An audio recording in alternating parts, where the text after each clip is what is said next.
Alice's Adventures in Wonderland by Lewis Carroll. Chapter 1. Down the Rabbit Hole. Alice was beginning to get very tired of sitting by her sister on the bank, and of having nothing to do. Once or twice she had peeped into the book her sister was reading, but it had no pictures or conversations in it, and what is the use of a book, thought Alice, without pictures or conversations? So she was considering in her own mind, as well as she could, for the hot day made her feel very sleepy and stupid, whether the pleasure of making a daisy chain would be worth the trouble of getting up and picking the daisies, when suddenly a white rabbit with pink eyes ran close by her. There was nothing so very remarkable in that, nor did Alice think it so very much out of the way to hear the rabbit say to itself, oh dear, I shall be late." When she thought it over afterwards, it occurred to her that she ought to have wondered at this, but at the time it all seemed natural. But when the rabbit actually took a watch out of its waistcoat pocket and looked at it and then hurried on, Alice started to her feet, for it flashed across her mind that she had never before seen a rabbit with either a waistcoat pocket or a watch to take out of it, and, burning with curiosity, she ran across the field after it, and fortunately was just in time to see it pop down a large rabbit hole under a hedge. In another moment down went Alice after it, never once considering how in the world she was to get out again. The rabbit hole went straight on like a tunnel for some way, and then dipped suddenly down, so suddenly that Alice had not had a moment to think about stopping herself before she found herself falling down a very deep well. Either the well was very deep, or she fell very slowly, for she had plenty of time as she went down to look about her, and to wonder what was going to happen next. First she tried to look down and make out what she was coming to, but it was too dark to see anything. Then she looked at the sides of the well, and noticed that they were filled with cupboards and bookshelves. Here and there she saw maps and pictures hung upon pegs. She took down a jar from one of the shelves as she passed. It was labelled orange marmalade, but to her great disappointment it was empty. She did not like to drop the jar for fear of killing somebody, so managed to put it into one of the cupboards as she fell past. Well, thought Alice to herself, after such a fall as this, I shall think nothing of tumbling downstairs. How brave they'll all think me at home. Why, I wouldn't say anything about it, even if I fell off the top of the house, which was very likely true. Down, down, down. Would the fall never come to an end? I wonder how many miles I've fallen by this time, she said aloud. I must be getting somewhere near the centre of the earth. Let me see, that would be 4,000 miles down, I think. For you see, Alice had learned several things of this sort in her lessons in the schoolroom, and though this was not a very good opportunity for showing off her knowledge, as there was no one to listen to her, still it was good practice to say it over. Yes, that's about the right distance, but then I wonder what latitude or longitude I've got to. Alice had no idea what latitude was, or longitude either, but thought they were nice grand words to say. Presently she began again. I wonder if I shall fall right through the earth. How funny it'll seem to come out among the people that walk with their heads downward. The antipathies, I think. She was rather glad there was no one listening this time, as it didn't sound at all the right word. But I shall have to ask them what the name of the country is, you know. Please, ma'am, is this New Zealand or Australia? And she tried to curtsy as she spoke. Fancy curtsying as you're falling through the air. Do you think you could manage it? And what an ignorant little girl she'll think me for asking. No, it'll never do to ask. Perhaps I shall see it written up somewhere. Down, down, down. There was nothing else to do, so Alice soon began talking again. Dinah'll miss me very much tonight, I should think. Dinah was the cat. I hope they'll remember her saucer of milk at tea time. Dinah, my dear, I wish you were down here with me. There are no mice in the air, I'm afraid, but you might catch a bat, and that's very like a mouse, you know. But do cats eat bats, I wonder? And here Alice began to get rather sleepy, and went on saying to herself, in a dreamy sort of way, do cats eat bats? Do cats eat bats? And sometimes, do bats eat cats? For you see, as she couldn't answer either question, it didn't much matter which way she put it. She felt that she was dozing off, and had just begun to dream that she was walking hand in hand with Dinah, and saying to her very earnestly, Now, Dinah, tell me the truth, did you ever eat a bat? When suddenly, thump, thump, down she came upon a heap of sticks and dry leaves, and the fall was over. Alice was not a bit hurt, and she jumped up onto her feet in a moment. She looked up, but it was all dark overhead, Before her was another long passage, and the white rabbit was still in sight, hurrying down it. There was not a moment to be lost. Away went Alice like the wind, and was just in time to hear it say, as it turned a corner, "Oh, my ears and whiskers, how late it's getting!" She was close behind it when she turned the corner, but the rabbit was no longer to be seen. She found herself in a long, low hall, which was lit up by a row of lamps hanging from the roof. There were doors all around the hall, but they were locked, and when Alice had been all the way down one side and up the other, trying every door, she walked sadly down the middle, wondering how she was ever going to get out again. Suddenly she came upon a little three-legged table, all made of solid glass. There was nothing on it except a tiny golden key, and Alice's first thought was that it might belong to one of the doors of the hall. But alas, either the locks were too large or the key was too small, but at any rate it would not open any of them. However, on the second time round, she came upon a low curtain she had not noticed before, and behind it was a little door about 15 inches high. She tried the little golden key in the lock, and to her great delight it fitted. Alice opened the door and found that it led into a small passage, not much larger than a rat hole. She knelt down and looked along the passage into the loveliest garden you ever saw. How she longed to get out of that dark hall and wander among those beds of bright flowers and those cool fountains, but she could not even get her head through the doorway. And even if my head would go through, thought poor Alice, it would be of very little use without my shoulders. Oh, how I wish I could shut up like a telescope. I think I could, if I only knew how to begin. For you see, so many out-of-the-way things had happened lately that Alice had begun to think that very few things indeed were really impossible. There seemed to be no use in waiting by the little door, so she went back to the table, half hoping she might find another key on it, or at any rate a book of rules for shutting people up like telescopes. This time she found a little bottle on it, which certainly was not here before, said Alice, and round the neck of the bottle was a paper label with the words "Drink me" beautifully printed on it in large letters. It was all very well to say "Drink me," but the wise little Alice was not going to do that in a hurry. "No, I'll look first," she said, "and see whether it's marked poison or not." For she had read several nice little histories about children who had got burnt and eaten up by wild beasts and other unpleasant things, all because they would not remember the simple rules their friends had taught them, such as that a red-hot poker will burn you if you hold it too long, and that if you cut your finger very deeply with a knife, it usually bleeds. And she had never forgotten that if you drink much from a bottle marked poison, it is almost certain to disagree with you, sooner or later. However, this bottle was not marked poison, so Alice ventured to taste it, and finding it very nice. It had in fact a sort of mixed flavour of cherry tart, custard, pineapple, roast turkey, toffee, and hot buttered toast. She very soon finished it off. "What a curious feeling," said Alice. "I must be shutting up like a telescope." And so it was indeed. She was now only 10 inches high, and her face brightened up with the thought that she was now the right size for going through the little door into that lovely garden. First, however, she waited for a few minutes to see if she was going to shrink any further. She felt a little nervous about this, for it might end, you know, said Alice to herself, in my going out altogether, like a candle. I wonder what I should be like then.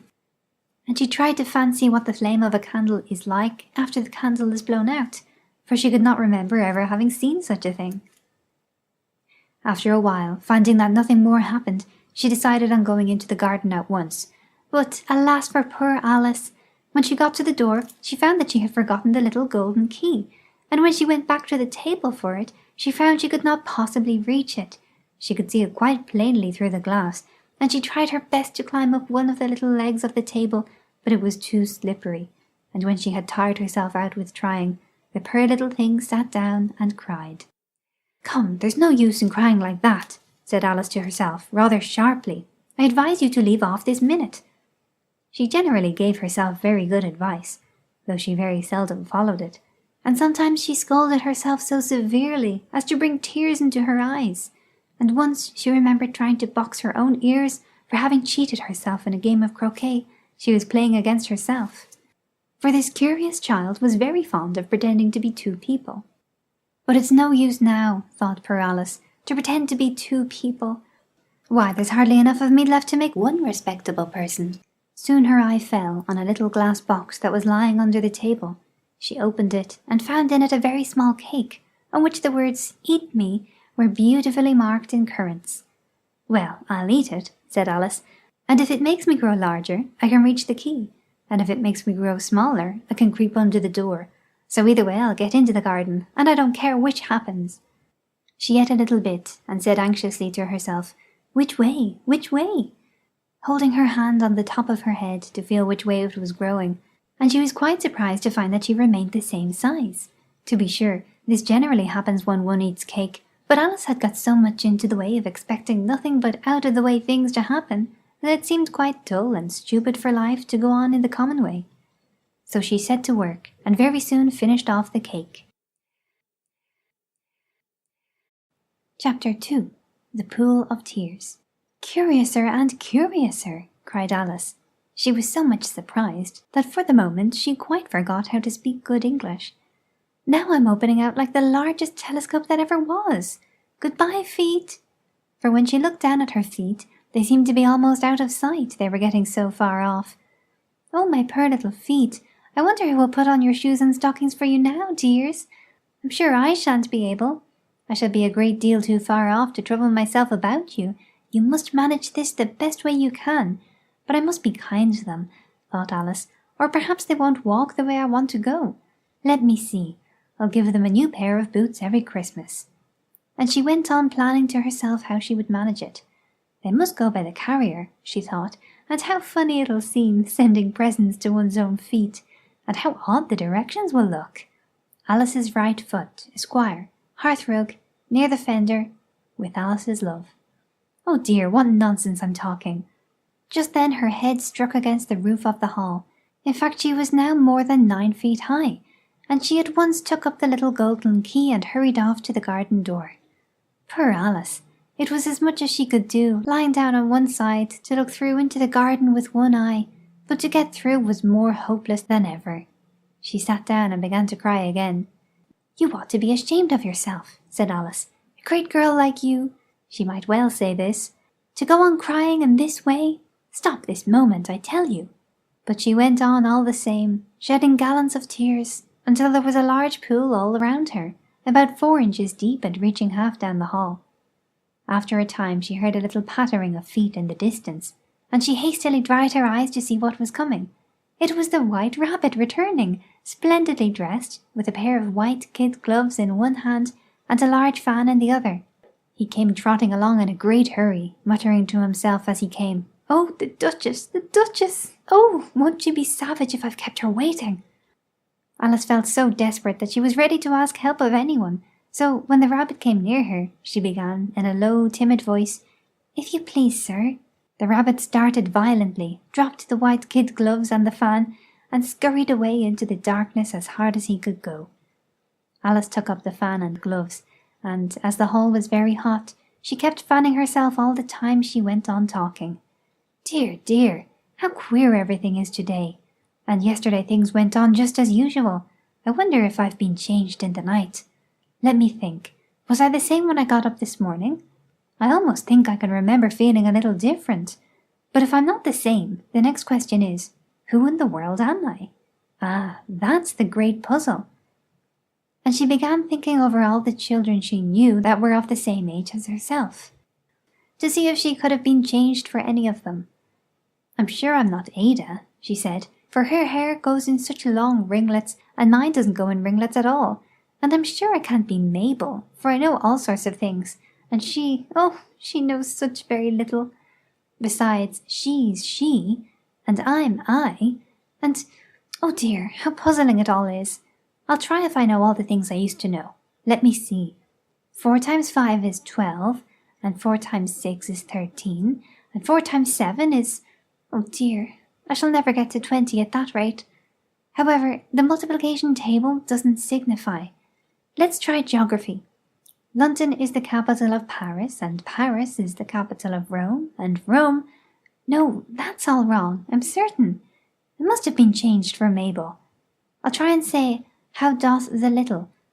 And she crossed her hands on her lap as if she were saying lessons, and began to repeat it, but her voice sounded hoarse and strange, and the words did not come the same as they used to do. How doth the little crocodile improve his shining tail? and pour the waters of the Nile on every golden scale. How cheerfully he seems to grin, how neatly spread his claws, and welcome little fishes in with gently smiling jaws. I'm sure those are not the right words, said poor Alice, and her eyes filled with tears again as she went on. It must be Mabel after all, and I shall have to go and live in that poky little house, and have next to no toys to play with, and oh, ever so many lessons to learn. No, I've made up my mind about it. If I'm Mabel, I'll stay down here. It'll be no use putting their heads down and saying, "Come up again, dear." I shall only look up and say, "Who am I then? Tell me that first. And then, if I like being that person, I'll come up. If not, I'll stay down here till I'm somebody else." But, oh dear, cried Alice with a sudden burst of tears, I do wish they would put their heads down. I'm so very tired of being all alone here. As she said this, she looked down at her hands, and was surprised to see that she had put on one of the rabbit's little white kid gloves while she was talking. How can I have done that? She thought. I must be growing small again. She got up and went to the table to measure herself by it, and found that, as nearly as she could guess, she was now about 2 feet high, and was going on shrinking rapidly. She soon found out that the cause of this was the fan she was holding, and she dropped it hastily, just in time to avoid shrinking away altogether. That was a narrow escape, said Alice, a good deal frightened at the sudden change, but very glad to find herself still in existence. And now for the garden! And she ran with all speed back to the little door, but alas, the little door was shut again, and the little golden key was lying on the glass table as before. And things are worse than ever, thought the poor child, for I was never so small as this before, never. And I declare it's too bad, that it is. As she said these words her foot slipped, and in another moment, splash, she was up to her chin in salt water. Her first idea was that she had somehow fallen into the sea, and in that case I can go back by railway, she said to herself. Alice had been to the seaside once in her life, and had come to the general conclusion that wherever you go on the English coast you find a number of bathing machines in the sea, some children digging in the sand with wooden spades, then a row of lodging houses, and behind them a railway station. However, she soon made out that she was in the pool of tears which she had wept when she was 9 feet high. I wish I hadn't cried so much, said Alice, as she swam about, trying to find her way out. I shall be punished for it now, I suppose, by being drowned in my own tears. That will be a queer thing, to be sure. However, everything is queer today. Just then she heard something splashing about in the pool a little way off, and she swam nearer to make out what it was. At first she thought it must be a walrus or a hippopotamus, but then she remembered how small she was now, and she soon made out that it was only a mouse that had slipped in like herself. Would it be of any use now, thought Alice, to speak to this mouse? Everything is so out of the way down here that I should think very likely it can talk. At any rate, there's no harm in trying. So she began, "Oh, mouse, do you know the way out of this pool? I'm very tired of swimming about here, oh, mouse." Alice thought this must be the right way of speaking to a mouse. She had never done such a thing before, but she remembered having seen in her brother's Latin grammar, a mouse, of a mouse, to a mouse, oh mouse. The mouse looked at her rather inquisitively, and seemed to her to wink with one of its little eyes, but it said nothing. Perhaps it doesn't understand English, thought Alice. I dare say it's a French mouse, come over with William the Conqueror. For, with all her knowledge of history, Alice had no very clear notion how long ago anything had happened. So she began again, "Où est ma chatte?" which was the first sentence in her French lesson book. The mouse gave a sudden leap out of the water, and seemed to quiver all over with fright. "Oh, I beg your pardon," cried Alice hastily, afraid that she had hurt the poor animal's feelings. "I quite forgot you didn't like cats." "No like cats?" cried the mouse, in a shrill, passionate voice. "Would you like cats if you were me?" "Well, perhaps not," said Alice in a soothing tone. "Don't be angry about it. And yet I wish I could show you our cat Dinah. I think you'd take a fancy to cats if only you could see her. She is such a dear thing." Alice went on, half to herself, as she swam lazily about in the pool. "And she sits purring so nicely by the fire, licking her paws, and washing her face, and she is such a nice soft thing to nurse. And she's such a capital one for catching mice. Oh, I beg your pardon," cried Alice again, for this time the mouse was bristling all over, and she felt certain it must be really offended. We won't talk about her any more if you'd rather not." "We indeed!" cried the mouse, who was trembling down to the end of his tail. "As if I would talk on such a subject! Our family always hated cats. Nasty, low, vulgar things. Don't let me hear the name again." "I won't indeed," said Alice, in a great hurry to change the subject of conversation. Are you fond of dogs?" The mouse did not answer, so Alice went on eagerly. "There is such a nice little dog near our house I should like to show you. A little bright-eyed terrier, you know, with oh such long curly brown hair, and it'll fetch things when you throw them, and it'll sit up and beg for its dinner and all sorts of things. I can't remember half of them. And it belongs to a farmer, you know. And he says it's so useful. It's worth £100. He says it kills all the rats and—" "Oh dear," cried Alice in a sorrowful tone. "I'm afraid I've offended it again." For the mouse was swimming away from her as hard as it could go, and making quite a commotion in the pool as it went. So she called softly after it, "Mouse dear, do come back again. And we won't talk about cats or dogs either, if you don't like them." When the mouse heard this, it turned around and swam slowly back to her. Its face was quite pale, with passion, Alice thought, and it said in a low, trembling voice, "Let us get to the shore, and then I'll tell you my history, and you'll understand why it is I hate cats and dogs." It was high time to go, for the pool was getting quite crowded with the birds and animals that had fallen into it. There were a duck and a dodo, a lory and an eaglet, and several other curious creatures. Alice led the way, and the whole party swam to the shore. Chapter 3. A Caucus Race and a Long Tail. They were indeed a queer-looking party that assembled on the bank, the birds with draggled feathers, the animals with their fur clinging close to them, and all dripping wet, cross, and uncomfortable. The first question, of course, was how to get dry again. They had a consultation about this, and after a few minutes it seemed quite natural to Alice to find herself talking familiarly with them, as if she had known them all her life. Indeed, she had quite a long argument with the lory, who at last turned sulky, and would only say, "I am older than you, and must know better." And this Alice would not allow without knowing how old it was, and as the lory positively refused to tell its age, there was no more to be said. At last the mouse, who seemed to be a person of authority among them, called out, "Sit down, all of you, and listen to me. I'll soon make you dry enough." They all sat down at once, in a large ring, with the mouse in the middle.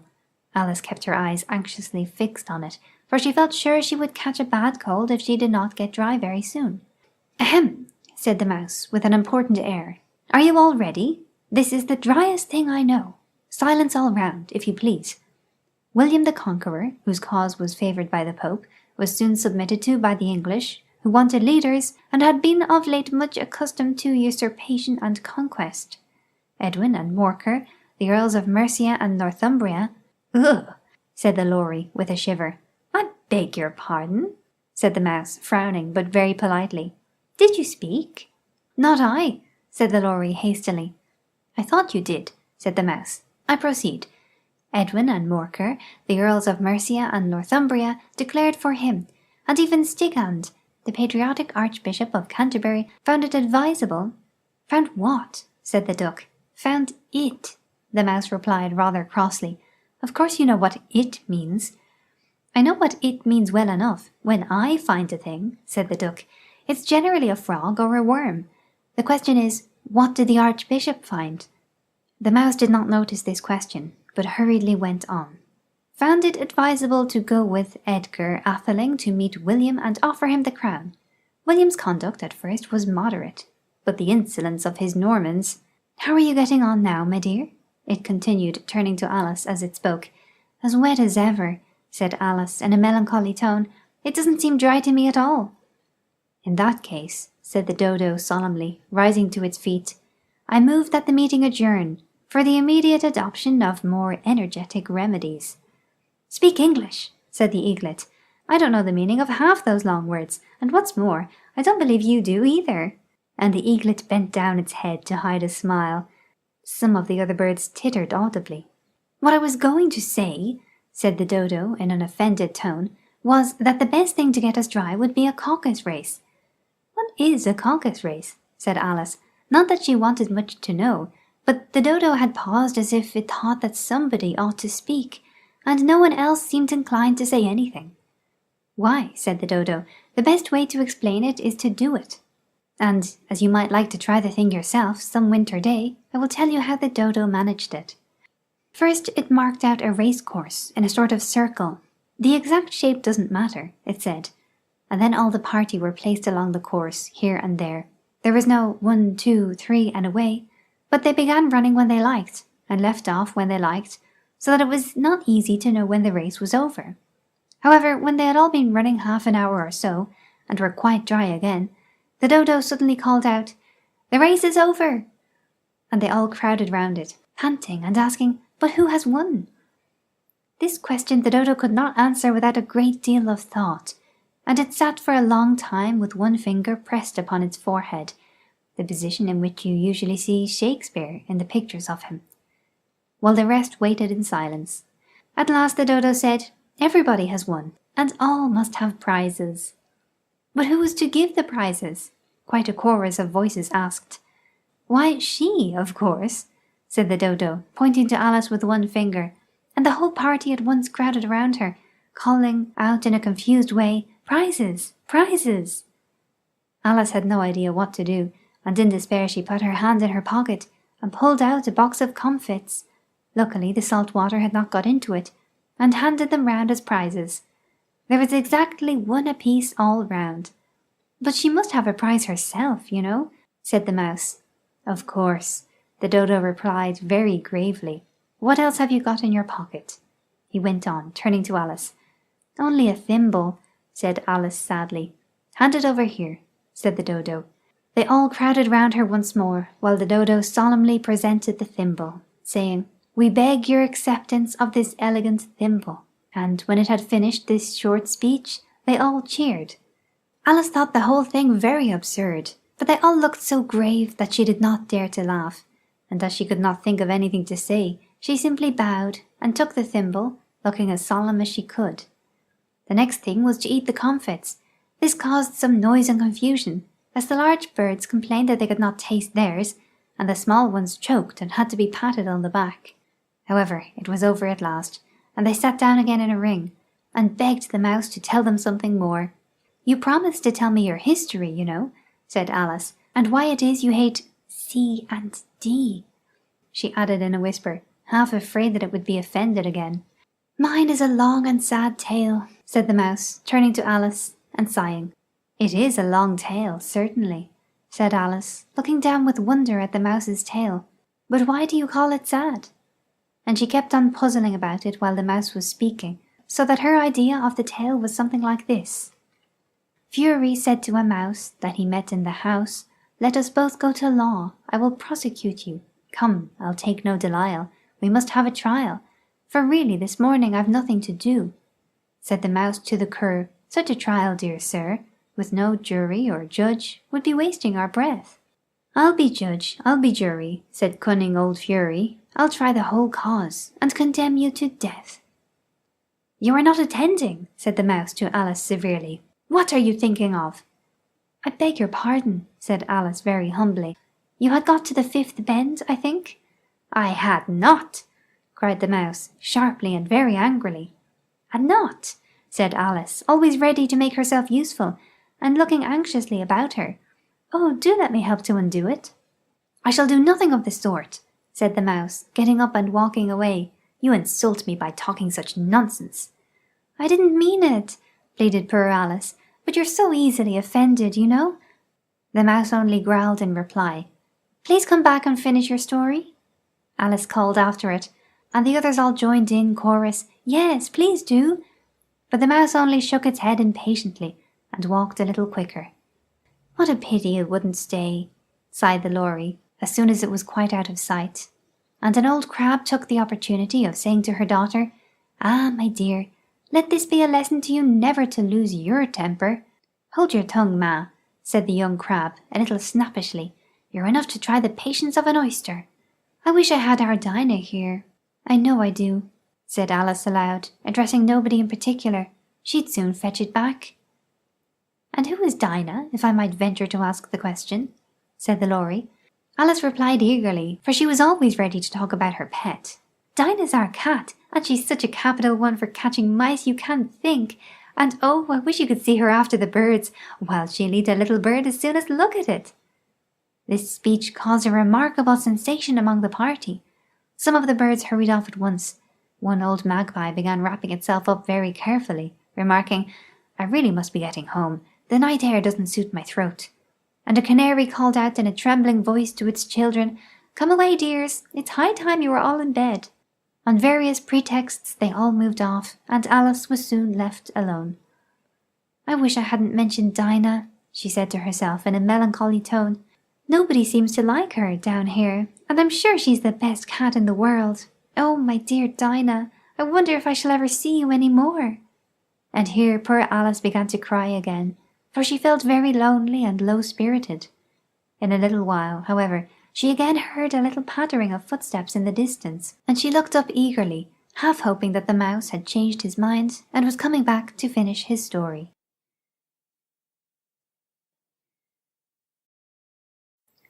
Chapter 4. The Rabbit Sends in a Little Bill. It was the White Rabbit, trotting slowly back again, and looking anxiously about as it went, as if it had lost something, and she heard it muttering to itself, "The Duchess, the Duchess! Oh, my dear paws! Oh, my fur and whiskers! She'll get me executed as sure as ferrets are ferrets! Where can I have dropped them, I wonder?" Alice guessed in a moment that it was looking for the fan and the pair of white kid gloves, and she very good-naturedly began hunting about for them, but they were nowhere to be seen. Everything seemed to have changed since her swim in the pool, and the great hall, with the glass table and the little door, had vanished completely. Very soon the rabbit noticed Alice as she went hunting about, and called out to her in an angry tone, "Why, Mary Ann, what are you doing out here? Run home this moment and fetch me a pair of gloves and a fan. Quick, now!" And Alice was so much frightened that she ran off at once in the direction it pointed to, without trying to explain the mistake it had made. "He took me for his housemaid," she said to herself as she ran. "How surprised he'll be when he finds out who I am. But I'd better take him his fan and gloves. That is, if I can find them." As she said this, she came upon a neat little house on the door of which was a bright brass plate with the name W. Rabbit engraved upon it. She went in without knocking, and hurried upstairs, in great fear lest she should meet the real Mary Ann, and be turned out of the house before she had found the fan and gloves. "How queer it seems," Alice said to herself, "to be going messages for a rabbit. I suppose Dinah'll be sending me on messages next." And she began fancying the sort of thing that would happen. "Miss Alice, come here directly and get ready for your walk. Coming in a minute, nurse. But I've got to see that the mouse doesn't get out. Only I don't think," Alice went on, "that they'd let Dinah stop in the house if it began ordering people about like that." By this time she had found her way into a tidy little room with a table in the window, and on it, as she had hoped, a fan and 2 or 3 pairs of tiny white kid gloves. She took up the fan and a pair of the gloves, and was just going to leave the room when her eye fell upon a little bottle that stood near the looking-glass. There was no label this time with the words "Drink me," but nevertheless she uncorked it and put it to her lips. "I know something interesting is sure to happen," she said to herself, "whenever I eat or drink anything, so I'll just see what this bottle does. I do hope it'll make me grow large again, for I'm really quite tired of being such a tiny little thing." It did so indeed, and much sooner than she had expected.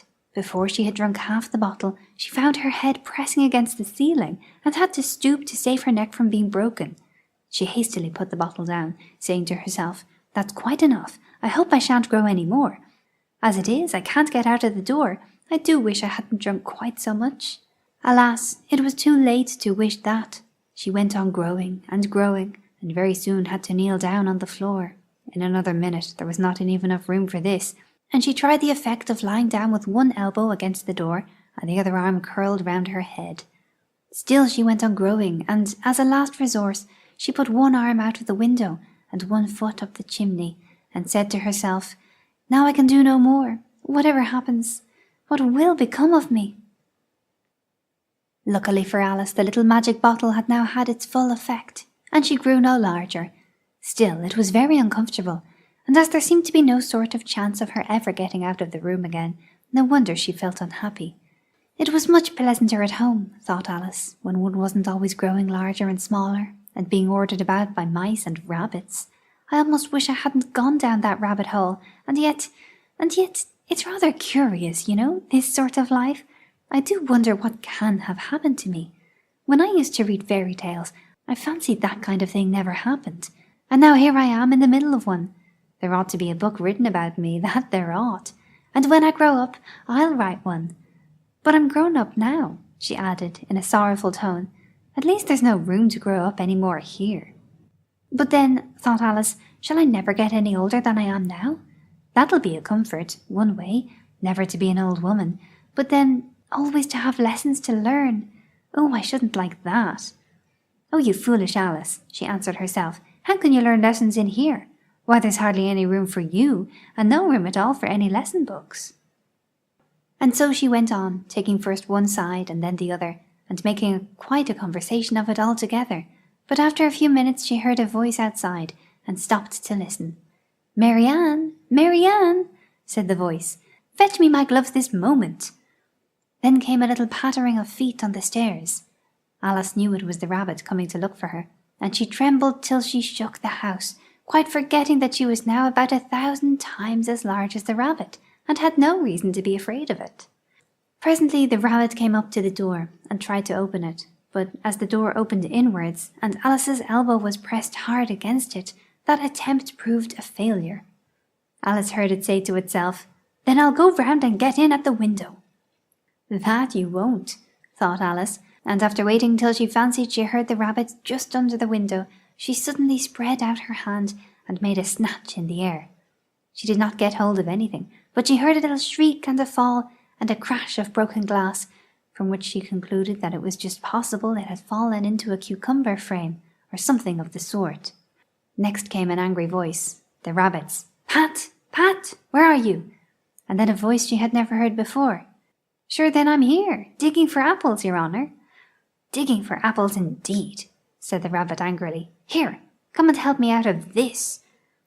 Sounds of more broken glass. "Now tell me, Pat, what's that in the window?" "Sure it's an arm, your honour." He pronounced it arm. "An arm? An arm, you goose! Who ever saw one that size? Why, it fills the whole window." "Sure it does, your honour, but it's an arm for all that." "Well, it's got no business there. At any rate, go and take it away." There was a long silence after this, and Alice could only hear whispers now and then, such as, "Sure I don't like it, your honour, at all, at all." "Do as I tell you, you coward." And at last she spread out her hand again, and made another snatch in the air. This time there were 2 little shrieks, and more sounds of broken glass. "What a number of cucumber frames there must be," thought Alice. "I wonder what they'll do next. As for pulling me out of the window, I only wish they could. I'm sure I don't want to stay in here any longer." She waited for some time without hearing anything more. At last came a rumbling of little cartwheels, and the sound of a good many voices all talking together. She made out the words, "Where's the other ladder?" "Why, I hadn't to bring but one. Bill's got the other. Bill, fetch it here, lad. Here, put 'em up at this corner. No, tie 'em together first. They don't half reach high enough yet. Oh, they'll do well enough, don't be particular. Here, Bill, catch hold of this rope. Will the roof bear? Mind that loose slate. Oh, it's coming down. Heads below." A loud crash. "Now, who did that? It was Bill, I fancy. Who's to go down the chimney? Nay, I shan't. You do it." "That I won't, then. Bill's to go down. Here, Bill, the master says you're to go down the chimney." "Oh, so Bill's got to come down the chimney, has he?" said Alice to herself. "Shy, they seem to put everything upon Bill. I wouldn't be in Bill's place for a good deal. This far place is narrow, to be sure, but I think I can kick a little." She drew her foot as far down the chimney as she could, and waited till she heard a little animal, she couldn't guess of what sort it was, scratching and scrambling about in the chimney close above her, and then saying to herself, "This is Bill," she gave one sharp kick, and waited to see what would happen next. The first thing she heard was a general chorus of, "There goes Bill!" Then the rabbit's voice along, "Catch him, you by the hedge!" Then silence, and then another confusion of voices. "Hold up his head, brandy now, don't choke him. How was it, old fellow? What happened to you? Tell us all about it." Last came a little feeble squeaking voice. "That's Bill," thought Alice. "Well, I hardly know. No more, thank ye. I'm better now. But I'm a deal too flustered to tell you. All I know is, Something comes at me like a jack-in-the-box, and up I goes like a skyrocket." "So you did, old fellow," said the others. "We must burn the house down," said the rabbit's voice, and Alice called out as loud as she could, "If you do, I'll set Dinah at you." There was a dead silence instantly, and Alice thought to herself, "I wonder what they will do next. If they had any sense, they'd take the roof off." After a minute or two they began moving about again, and Alice heard the rabbit say, "A barrowful will do, to begin with." A barrowful of what? thought Alice, but she had not too long to doubt, for the next moment a shower of little pebbles came rattling in at the window, and some of them hit her in the face. "I'll put a stop to this," she said to herself, and shouted out, "You'd better not do that again," which produced another dead silence. Alice noticed with some surprise that the pebbles were all turning into little cakes as they lay on the floor, and a bright idea came into her head. "If I eat one of these cakes," she thought, "it's sure to make some change in my size, as it can't possibly make me larger. It must make me smaller, I suppose." So she swallowed one of the cakes, and was delighted to find that she began shrinking directly. As soon as she was small enough to get through the door, she ran out of the house, and found quite a crowd of little animals and birds waiting outside. The poor lizard, Bill, was in the middle, being held up by 2 guinea pigs, who were giving it something out of a bottle. They all made a rush at Alice the moment she appeared, but she ran off as hard as she could, and soon found herself safe in a thick wood. "The first thing I've got to do," said Alice to herself, as she wandered about in the wood, "is to grow to my right size again, and the second thing is to find my way into that lovely garden. I think that will be my best plan." It sounded an excellent plan, no doubt, and very neatly and simply arranged. The only difficulty was that she had not the smallest idea how to set about it, and while she was peering about anxiously among the trees, a sharp little bark just over her head made her look up in a great hurry. An enormous puppy was looking down at her with large round eyes, and feebly stretching out one paw, tried to touch her. "Poor little thing," said Alice in a coaxing tone, and she tried hard to whistle to it, but she was terribly frightened all the time at the thought that it might be hungry, in which case it would be very likely to eat her up, in spite of all her coaxing. Hardly knowing what she did, she picked up a little bit of stick and held it out to the puppy, whereupon the puppy jumped in the air off all its feet at once, with a yelp of delight, and rushed at the stick, and made believe to worry it. Then Alice dodged behind a great thistle to keep herself from being run over, and the moment she appeared on the other side, the puppy made another rush at the stick, and tumbled head over heels in its hurry to get hold of it. Then Alice, thinking it was very like having a game of play with a cart horse, and expecting every moment to be trampled under its feet, ran round the thistle again. Then the puppy began a series of short charges at the stick, running a very little way forwards each time and a long way back, barking hoarsely all the while, till at last it sat down a good way off, panting, with its tongue hanging out of its mouth and its great eyes half shut. This seemed to Alice a good opportunity for making her escape, so she set off at once, and ran till she was quite tired and out of breath, until the puppy's bark sounded quite faint in the distance. "And yet what a dear little puppy it was," said Alice, as she leant against a buttercup to rest herself, and fanned herself with one of the leaves. "I should have liked teaching it tricks very much, if I'd only been the right size to do it. Oh dear, I'd nearly forgotten that I've got to grow up again. Let me see, how is it to be managed? I suppose I ought to eat or drink something or other, but the great question is, what?" The great question certainly was, what? Alice looked all around her at the flowers and the blades of grass, but she did not see anything that looked like the right thing to eat or drink under the circumstances. There was a large mushroom growing near her, about the same height as herself, and when she had looked under it, and on both sides of it, and behind it, it occurred to her that she might as well look and see what was on top of it. She stretched herself up on tiptoe, and peeped over the edge of the mushroom, and her eyes immediately met those of a large caterpillar that was sitting on the top with its arms folded, quietly smoking a long hookah, and taking not the smallest notice of her or of anything else.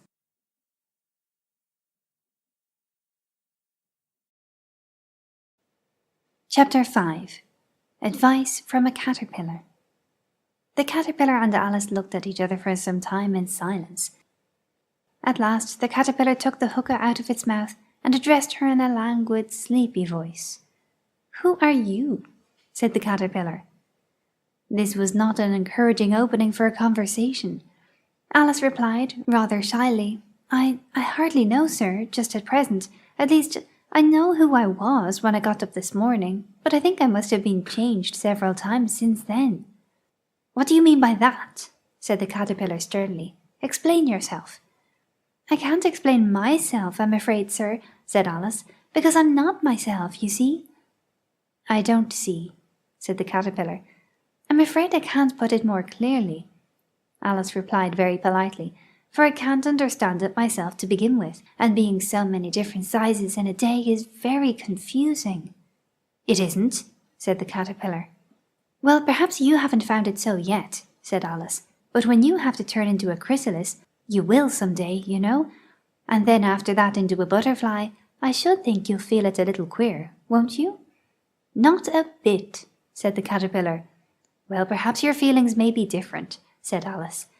"All I know is, it would feel very queer to me." "You?" said the caterpillar contemptuously. "Who are you?" Which brought them back again to the beginning of the conversation. Alice felt a little irritated at the caterpillar's making such very short remarks, and she drew herself up and said very gravely, "I think you ought to tell me who you are first." "Why?" said the caterpillar. Here was another puzzling question, and as Alice could not think of any good reason, and as the caterpillar seemed to be in a very unpleasant state of mind, she turned away. "Come back," the caterpillar called after her.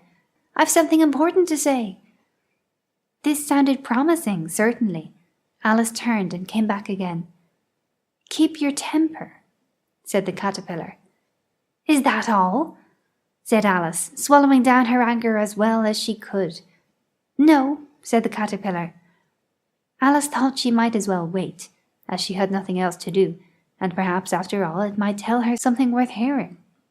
For some minutes it puffed away without speaking, but at last it unfolded its arms, took the hookah out of its mouth again, and said, "So you think you're changed, do you?" "I'm afraid I am, sir," said Alice. "I can't remember things as I used to, and I don't keep the same size for 10 minutes together." "Can't remember what things?" said the caterpillar. "Well, I've tried to say, 'How doth the little busy bee,' but it all came different," Alice replied in a very melancholy voice. "Repeat, 'You are old Father William,'" said the caterpillar. Alice folded her hands and began. "You are old, Father William," the young man said, "and your hair has become very white, and yet you incessantly stand on your head. Do you think at your age it is right?" "In my youth," Father William replied to his son, "I feared it might injure the brain, but now that I'm perfectly sure I have none, why I do it again and again." "You are old," said the youth, "as I mentioned before, and have grown most uncommonly fat. Yet you turned a back somersault in at the door. Pray what is the reason of that?" "In my youth," said the sage, as he shook his grey locks, "I kept all my limbs very supple.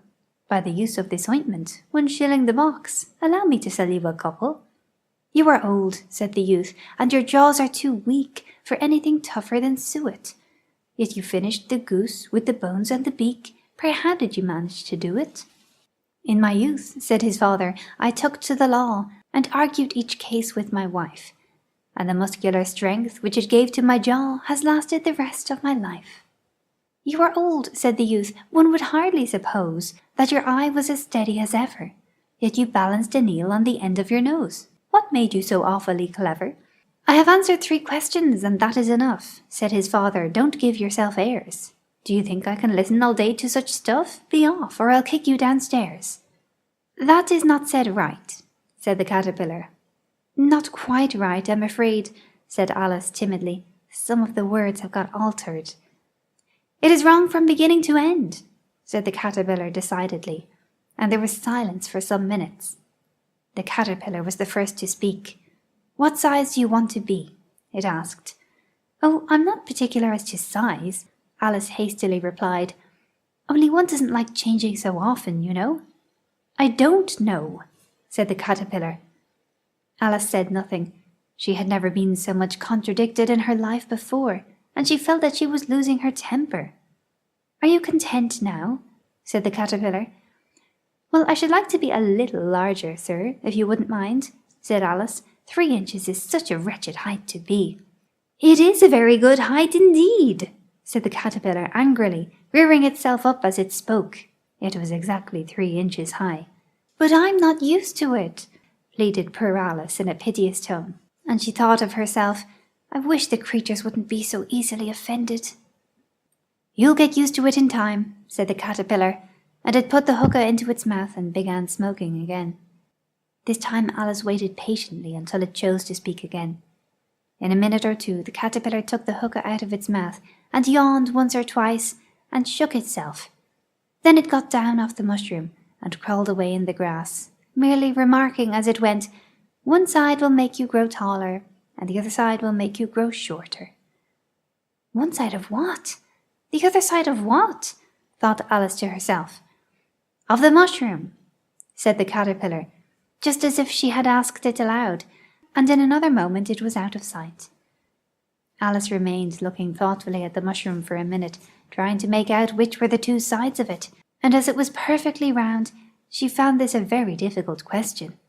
However, at last she stretched her arms round as far as they would go, and broke off a bit of the edge with each hand. "And now which is which?" she said to herself, and nibbled a little of the right-hand bit to try the effect. The next moment she felt a violent blow underneath her chin. It had struck her foot. She was a good deal frightened by this very sudden change, but she felt that there was no time to be lost, as she was shrinking rapidly, so she set to work at once to eat some of the other bit. Her chin was pressed so closely against her foot that there was hardly room to open her mouth, but she did it at last, and managed to swallow a morsel of the left-hand bit. "Come, my head's free at last," said Alice in a tone of delight, which changed into alarm in another moment, when she found that her shoulders were nowhere to be found. All she could see when she looked down was an immense length of neck, which seemed to rise like a stalk out of a sea of green leaves that lay far below her. "What can all that green stuff be?" said Alice, "and where have my shoulders got to?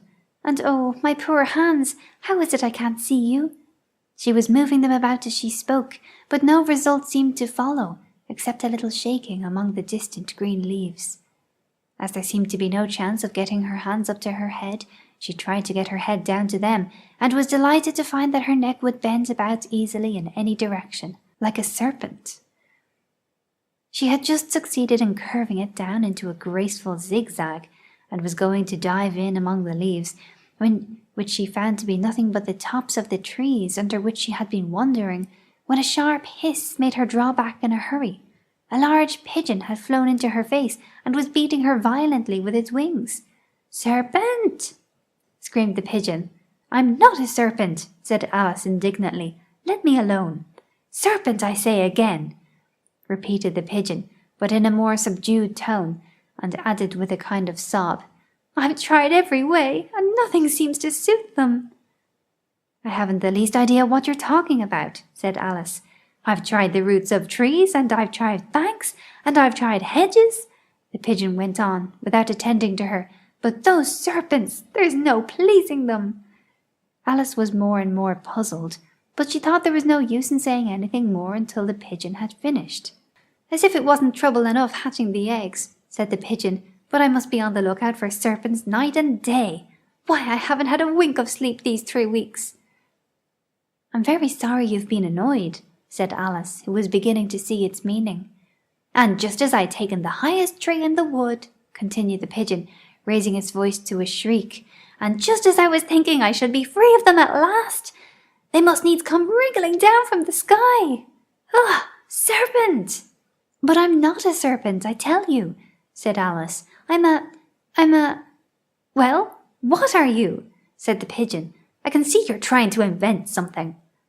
I'm a little girl," said Alice rather doubtfully, as she remembered the number of changes she had gone through that day.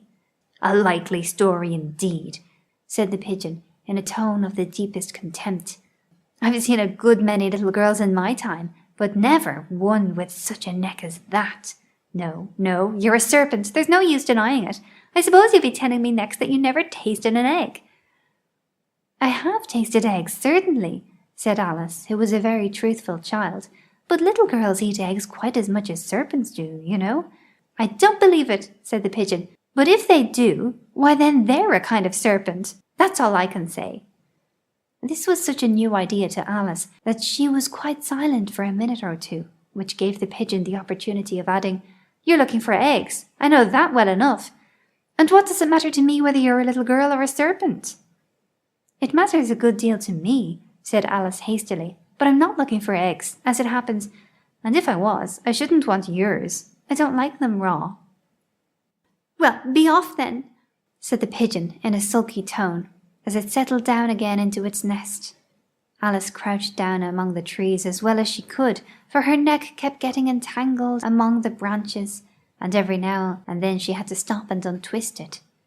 After a while she remembered that she still held the pieces of mushroom in her hands, and she set to work very carefully, nibbling first at one and then at the other, and growing sometimes taller and sometimes shorter, until she had succeeded in bringing herself down to the usual height. It was so long since she had been anything near the right size that it felt quite strange at first, but she got used to it in a few minutes, and began talking to herself as usual. "Come, there's half my plan done now. How puzzling all these changes are. I'm never sure what I'm going to be from one minute to another. However, I've got back to my right size. The next thing is to get into that beautiful garden. How is that to be done, I wonder?" As she said this, she came suddenly upon an open place, with a little house in it about 4 feet high. "Whoever lives there," thought Alice, "it'll never do to come upon them this size. Why, I should frighten them out of their wits." So she began nibbling at the right-hand bit again, and did not venture to go near the house until she had brought herself down to 9 inches high. Chapter 6. Pig and Pepper. For a minute or two she stood looking at the house, and wondering what to do next, when suddenly a footman in livery came running out of the wood. She considered him to be a footman because he was in livery. Otherwise, judging by his face only, she would have called him a fish, and rapped loudly at the door with his knuckles. It was opened by another footman in livery, with a round face and large eyes like a frog, and both footmen, Alice noticed, had powdered hair that curled all over their heads. She felt very curious to know what it was all about, and crept a little way out of the wood to listen. The fish footman began by producing from under his arm a great letter, nearly as large as himself, and this he handed over to the other, saying in a solemn tone, "For the Duchess, an invitation from the Queen to play croquet." The frog footman repeated in the same solemn tone, only changing the order of the words a little, "From the Queen, an invitation for the Duchess to play croquet." They both bowed low, and their curls got entangled together. Alice laughed so much at this that she had to run back into the wood for fear of their hearing her, and when she next peeped out the fish footman was gone, and the other was sitting on the ground near the door, staring stupidly up into the sky. Alice went timidly up to the door and knocked. "There's no sort of use in knocking," said the footman, "and that for 2 reasons. First, because I'm on the same side of the door as you are. Secondly, because they're making such a noise inside, no one could possibly hear you." And certainly there was a most extraordinary noise going on within, a constant howling and sneezing, and every now and then a great crash, as if a dish or kettle had been broken to pieces. "Please then," said Alice, "how am I to get in?" "There might be some sense in your knocking," the footman went on without attending to her, "if we had the door between us. For instance, if you were inside, you might knock, and I could let you out, you know." He was looking up into the sky all the time he was speaking, and this Alice thought decidedly uncivil. "But perhaps he can't help it," she said to herself. "His eyes are so very nearly at the top of his head. But at any rate he might answer questions. How am I to get in?" she repeated aloud. "I shall sit here," the footman remarked, "till tomorrow." At this moment the door of the house opened, and a large plate came skimming out, straight at the footman's head. It just grazed his nose, and broke to pieces against one of the trees behind him. "Or next day, maybe," the footman continued in the same tone, exactly as if nothing had happened. "How am I to get in?" asked Alice again, in a louder tone. "Are you to get in at all?" said the footman. "That's the first question, you know." It was, no doubt, only Alice did not like to be told so. "It's really dreadful," she muttered to herself, "the way all the creatures argue. It's enough to drive one crazy." The footman seemed to think this a good opportunity for repeating his remark, with variations. "I shall sit here," he said, "on and off, for days and days." "But what am I to do?" said Alice. "Anything you like," said the footman, and began whistling. "Oh, there's no use in talking to him," said Alice desperately. "He's perfectly idiotic." And she opened the door and went in. The door led right into a large kitchen, which was full of smoke from one end to the other. The Duchess was sitting on a three-legged stool in the middle, nursing a baby. The cook was leaning over the fire, stirring a large cauldron which seemed to be full of soup. "There's certainly too much pepper in that soup," Alice said to herself, as well as she could for sneezing. There was certainly too much of it in the air. Even the Duchess sneezed occasionally, and as for the baby, it was sneezing and howling alternately without a moment's pause. The only things in the kitchen that did not sneeze were the cook and a large cat which was sitting on the hearth and grinning from ear to ear. "Please, would you tell me," said Alice a little timidly, for she was not quite sure whether it was good manners for her to speak first, "why your cat grins like that?" "It's a Cheshire cat," said the Duchess, "and that's why." "Pig!" She said the last word with such sudden violence that Alice quite jumped, but she saw in another moment that it was addressed to the baby, and not to her, so she took courage and went on again. "I didn't know that Cheshire cats always grinned. In fact, I didn't know that cats could grin." "They all can," said the Duchess, "and most of them do." "I don't know of any that do," Alice said very politely, feeling quite pleased to have got into a conversation. "You don't know much," said the Duchess, "and that's a fact." Alice did not at all like the tone of this remark, and thought it would be as well to introduce some other subject of conversation. While she was trying to fix on one, the cook took the cauldron of soup off the fire, and at once set to work throwing everything within her reach at the Duchess and the baby. The fire irons came first, then followed a shower of saucepans, plates, and dishes. The Duchess took no notice of them even when they hit her, and the baby was howling so much already that it was quite impossible to say whether the blows hurt it or not. "Oh, please mind what you're doing," cried Alice, jumping up and down in an agony of terror. "Oh, there goes his precious nose!" As an unusually large saucepan flew close by it and very nearly carried it off. "If everybody minded their own business," the Duchess said in a hoarse growl, "the world would go round a deal faster than it does."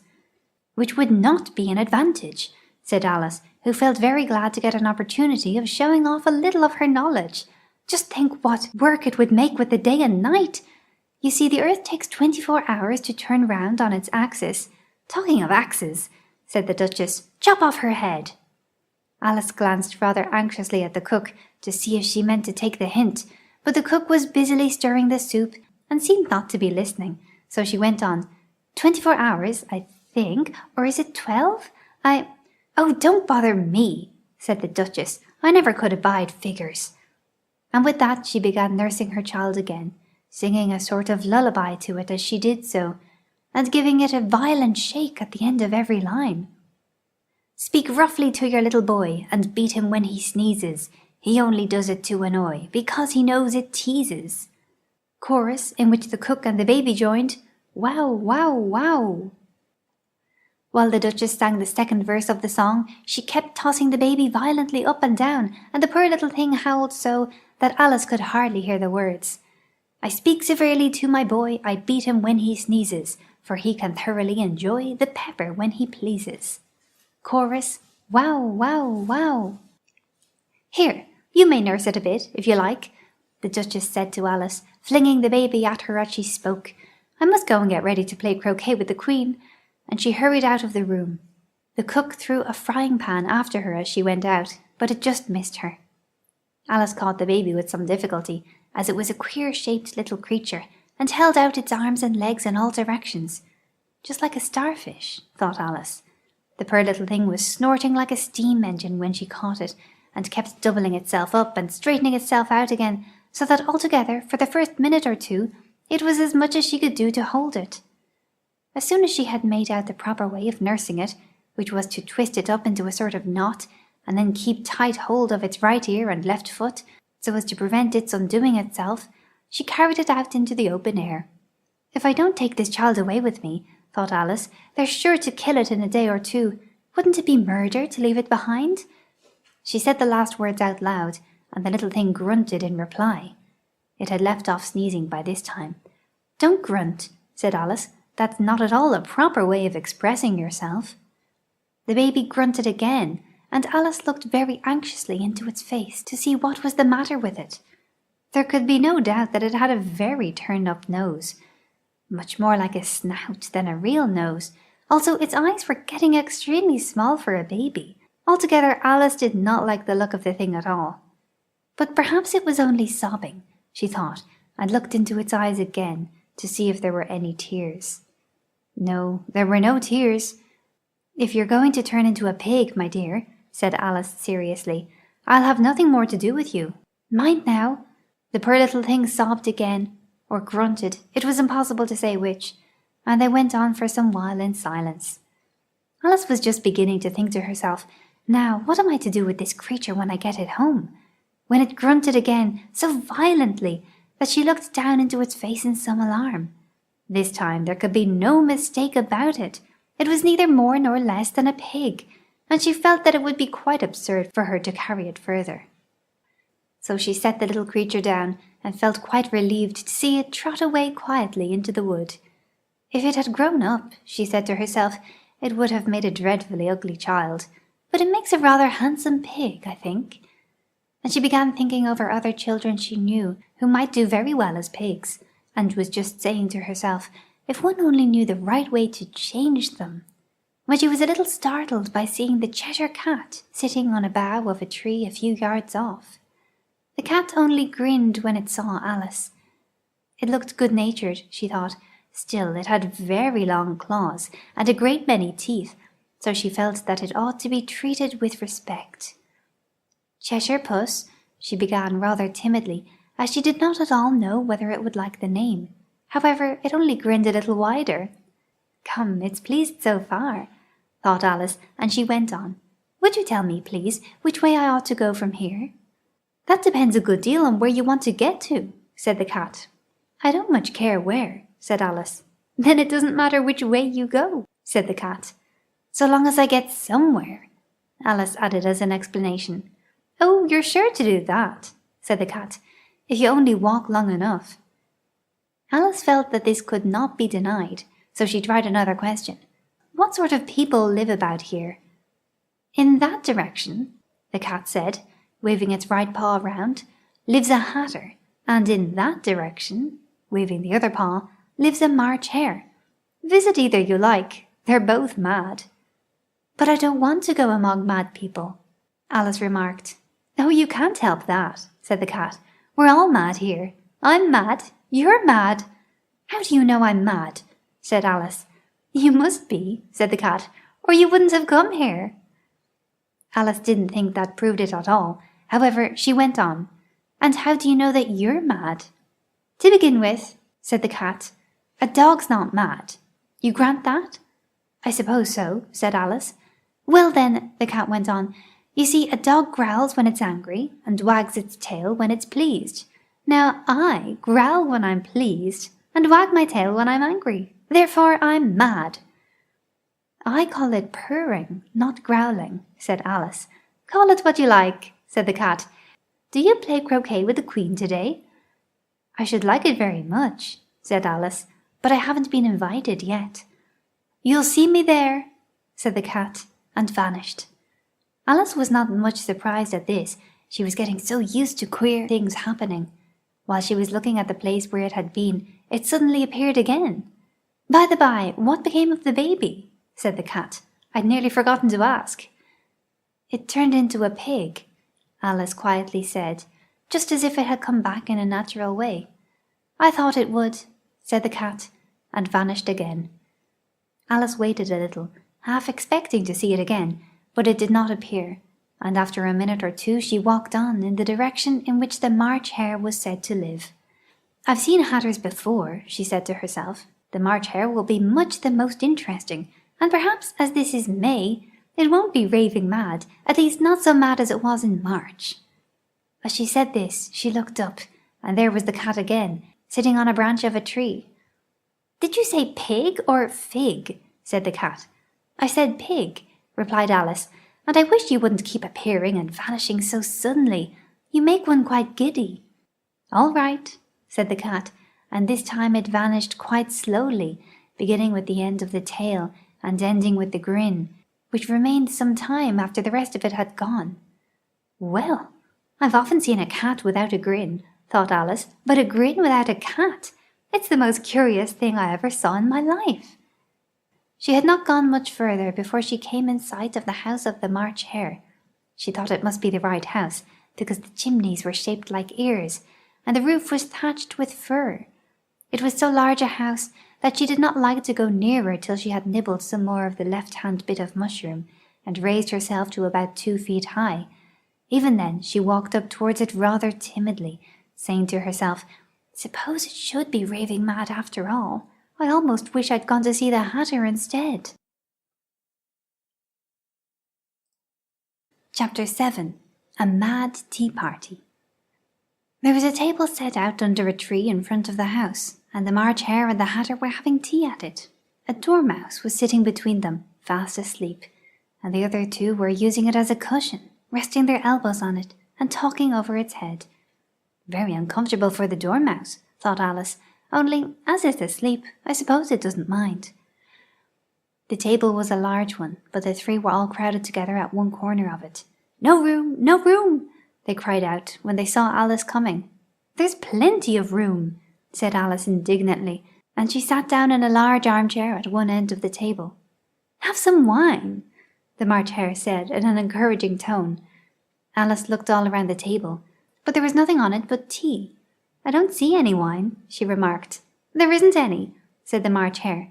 "Then it wasn't very civil of you to offer it," said Alice angrily. "It wasn't very civil of you to sit down without being invited," said the March Hare. "I didn't know it was your table," said Alice. "It's laid for a great many more than 3. "Your hair wants cutting," said the Hatter. He had been looking at Alice for some time with great curiosity, and this was his first speech. "You should learn not to make personal remarks," Alice said with some severity. "It's very rude." The Hatter opened his eyes very wide on hearing this, but all he said was, "Why is a raven like a writing desk?" "Come, we shall have some fun now," thought Alice. "I'm glad they've begun asking riddles. I believe I can guess that," she added aloud. "Do you mean that you think you can find out the answer to it?"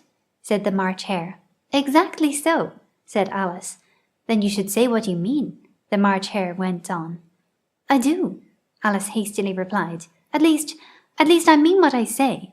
That's the same thing, you know." "Not the same thing a bit," said the Hatter. "You might just as well say that I see what I eat is the same as I eat what I see." "You might just as well say," added the March Hare, "that I like what I get is the same thing as I get what I like." "You might just as well say," added the Dormouse, who seemed to be talking in his sleep, "that I breathe when I sleep is the same as I sleep when I breathe." "It is the same thing with you," said the Hatter, and here the conversation dropped, and the party sat silent for a minute, while Alice thought over all she could remember about ravens and writing desks, which wasn't much. The Hatter was the first to break the silence. "What day of the month is it?" he said, turning to Alice. He had taken his watch out of the pocket and was looking at it uneasily, shaking it every now and then and holding it to his ear. Alice considered a little, and then said, "The 4th." "2 days wrong," sighed the Hatter. "I told you butter wouldn't suit the works," he added, looking angrily at the March Hare. "It was the best butter," the March Hare meekly replied. "Yes, but some crumbs must have got in as well," the Hatter grumbled. "You shouldn't have put it in with the bread knife." The March Hare took the watch and looked at it gloomily. Then he dipped it into his cup of tea and looked at it again, but he could think of nothing better to say than his first remark. "It was the best butter, you know." Alice had been looking over his shoulder with some curiosity. "What a funny watch," she remarked. "It tells the day of the month, and it doesn't tell what o'clock it is." "Why should it?" muttered the Hatter. "Does your watch tell you what year it is?" "Of course not," Alice replied very readily. but that's because it stays the same year for such a long time together. Which is just the case with mine, said the Hatter. Alice felt dreadfully puzzled. The Hatter's remark seemed to have no sort of meaning in it, and yet it was certainly English. I don't quite understand you, she said, as politely as she could. The Dormouse is asleep again, said the Hatter, and he poured a little hot tea upon its nose. The Dormouse shook its head impatiently, and said, without opening its eyes, Of course, just as I was going to remark myself. Have you guessed the riddle yet? The Hatter said, turning to Alice. No, I give it up, Alice replied. What's the answer? I haven't the slightest idea, said the Hatter. Nor I, said the March Hare. Alice sighed wearily. I think you might do something better with the time, she said, than waste it in asking riddles that have no answers. If you knew time as well as I do, said the Hatter, you wouldn't talk about wasting it. It's him. I don't know what you mean, said Alice. Of course you don't, the Hatter said, tossing his head contemptuously. I dare say you never even spoke to time. Perhaps not, Alice cautiously replied, but I know I have to beat time when I learn music. Ah, that accounts for it, said the Hatter. He won't stand beating. Now, if you only kept on good terms with him, he'd do almost anything you liked with the clock. For instance, suppose it were 9 o'clock in the morning, just in time to begin lessons. You'd only have to whisper a hint to time, and round goes the clock in a twinkling. 1:30, time for dinner. I only wish it was, the March Hare said to itself in a whisper.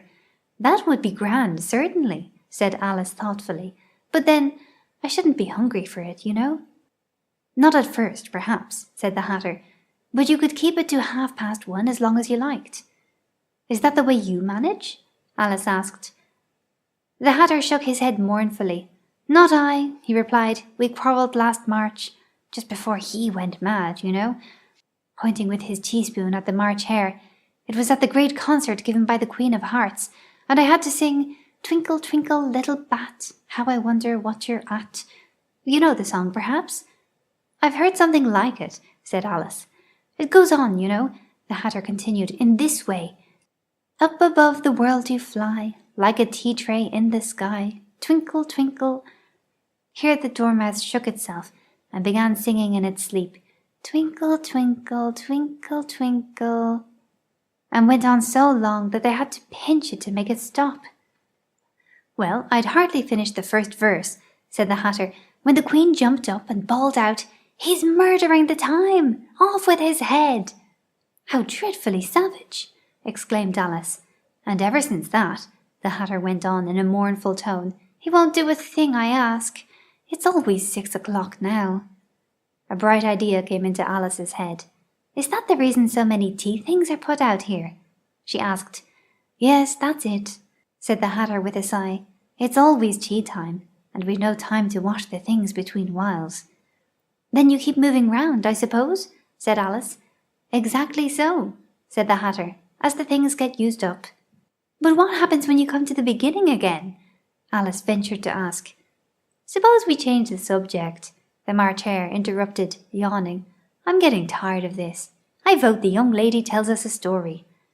I'm afraid I don't know one, said Alice, rather alarmed at the proposal. Then the Dormouse shall, they both cried. Wake up, Dormouse! And they pinched it on both sides at once. The Dormouse slowly opened his eyes. I wasn't asleep, he said in a hoarse, feeble voice. I heard every word you fellows were saying. Tell us a story, said the March Hare. Yes, please do, pleaded Alice. And be quick about it, added the Hatter, or you'll be asleep again before it's done. Once upon a time there were 3 little sisters, the Dormouse began in a great hurry, and their names were Elsie, Lacie, and Tilly, and they lived at the bottom of a well. What do they live on? Said Alice, who always took a great interest in questions of eating and drinking. They lived on treacle, said the Dormouse, after thinking a minute or two. They couldn't have done that, you know, Alice gently remarked. They'd have been very ill. So they were, said the Dormouse, very ill. Alice tried to fancy to herself what such an extraordinary ways of living would be like, but it puzzled her too much, so she went on. But why do they live at the bottom of a well? Take some more tea, the March Hare said to Alice very earnestly. I've had nothing yet, Alice replied in an offended tone, so I can't take more. You mean you can't take less, said the Hatter. It's very easy to take more than nothing. Nobody asked your opinion, said Alice. Who's making personal remarks now? The Hatter asked triumphantly. Alice did not quite know what to say to this, so she helped herself to some tea and bread and butter, and then turned to the Dormouse and repeated her question. Why do they live at the bottom of a well? The Dormouse again took a minute or two to think about it, and then said it was a treacle well. There's no such thing, Alice was beginning very angrily, but the Hatter and the March Hare went shh, shh, and the Dormouse sulkily remarked, If you can't be civil, you'd better finish the story for yourself. No, please go on, Alice said very humbly. I won't interrupt again. I dare say there may be one. One indeed, said the Dormouse indignantly. However, he consented to go on. And so these three little sisters, they were learning to draw, you know. What do they draw? Said Alice, quite forgetting her promise. Treacle, said the Dormouse, without considering it all this time. I want a clean cup, interrupted the Hatter. Let's all move one place on. He moved on as he spoke, and the Dormouse followed him.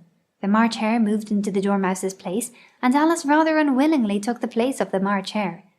The Hatter was the only one who got any advantage from the change, and Alice was a good deal worse off than before, as the March Hare had just upset the milk jug into his plate. Alice did not wish to offend the Dormouse again, so she began very cautiously. But I don't understand. Where do they draw the treacle from? You can draw water out of a water well, said the Hatter, so I should think you could draw treacle out of a treacle well, eh, stupid?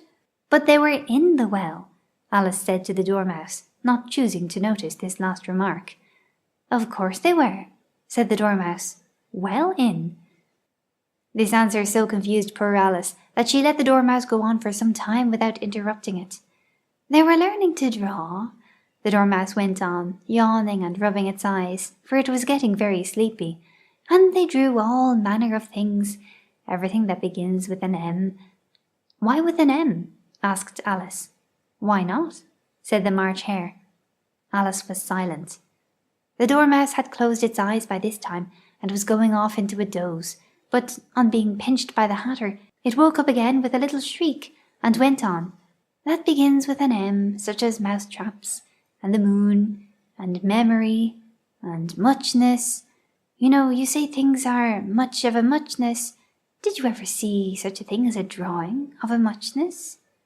Really, now you ask me, said Alice, very much confused. I don't think. Then you shouldn't talk, said the Hatter. This piece of rudeness was more than Alice could bear. She got up in great disgust and walked off. The Dormouse fell asleep instantly, and neither of the others took the least notice of her going, though she looked back once or twice, half hoping that they would call after her. The last time she saw them, they were trying to put the Dormouse into the teapot. At any rate, I'll never go there again, said Alice as she picked her way through the wood. It's the stupidest tea party I ever was at in all my life. Just as she said this, she noticed that one of the trees had a door leading into it. That's very curious, she thought, but everything's curious today. I think I may as well go in at once. And she went in.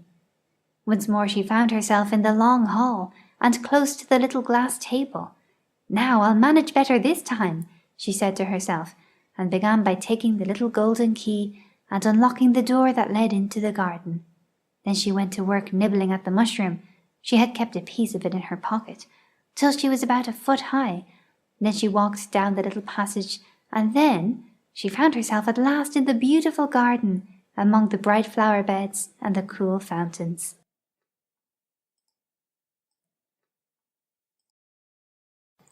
Chapter 8. The Queen's Croquet Ground.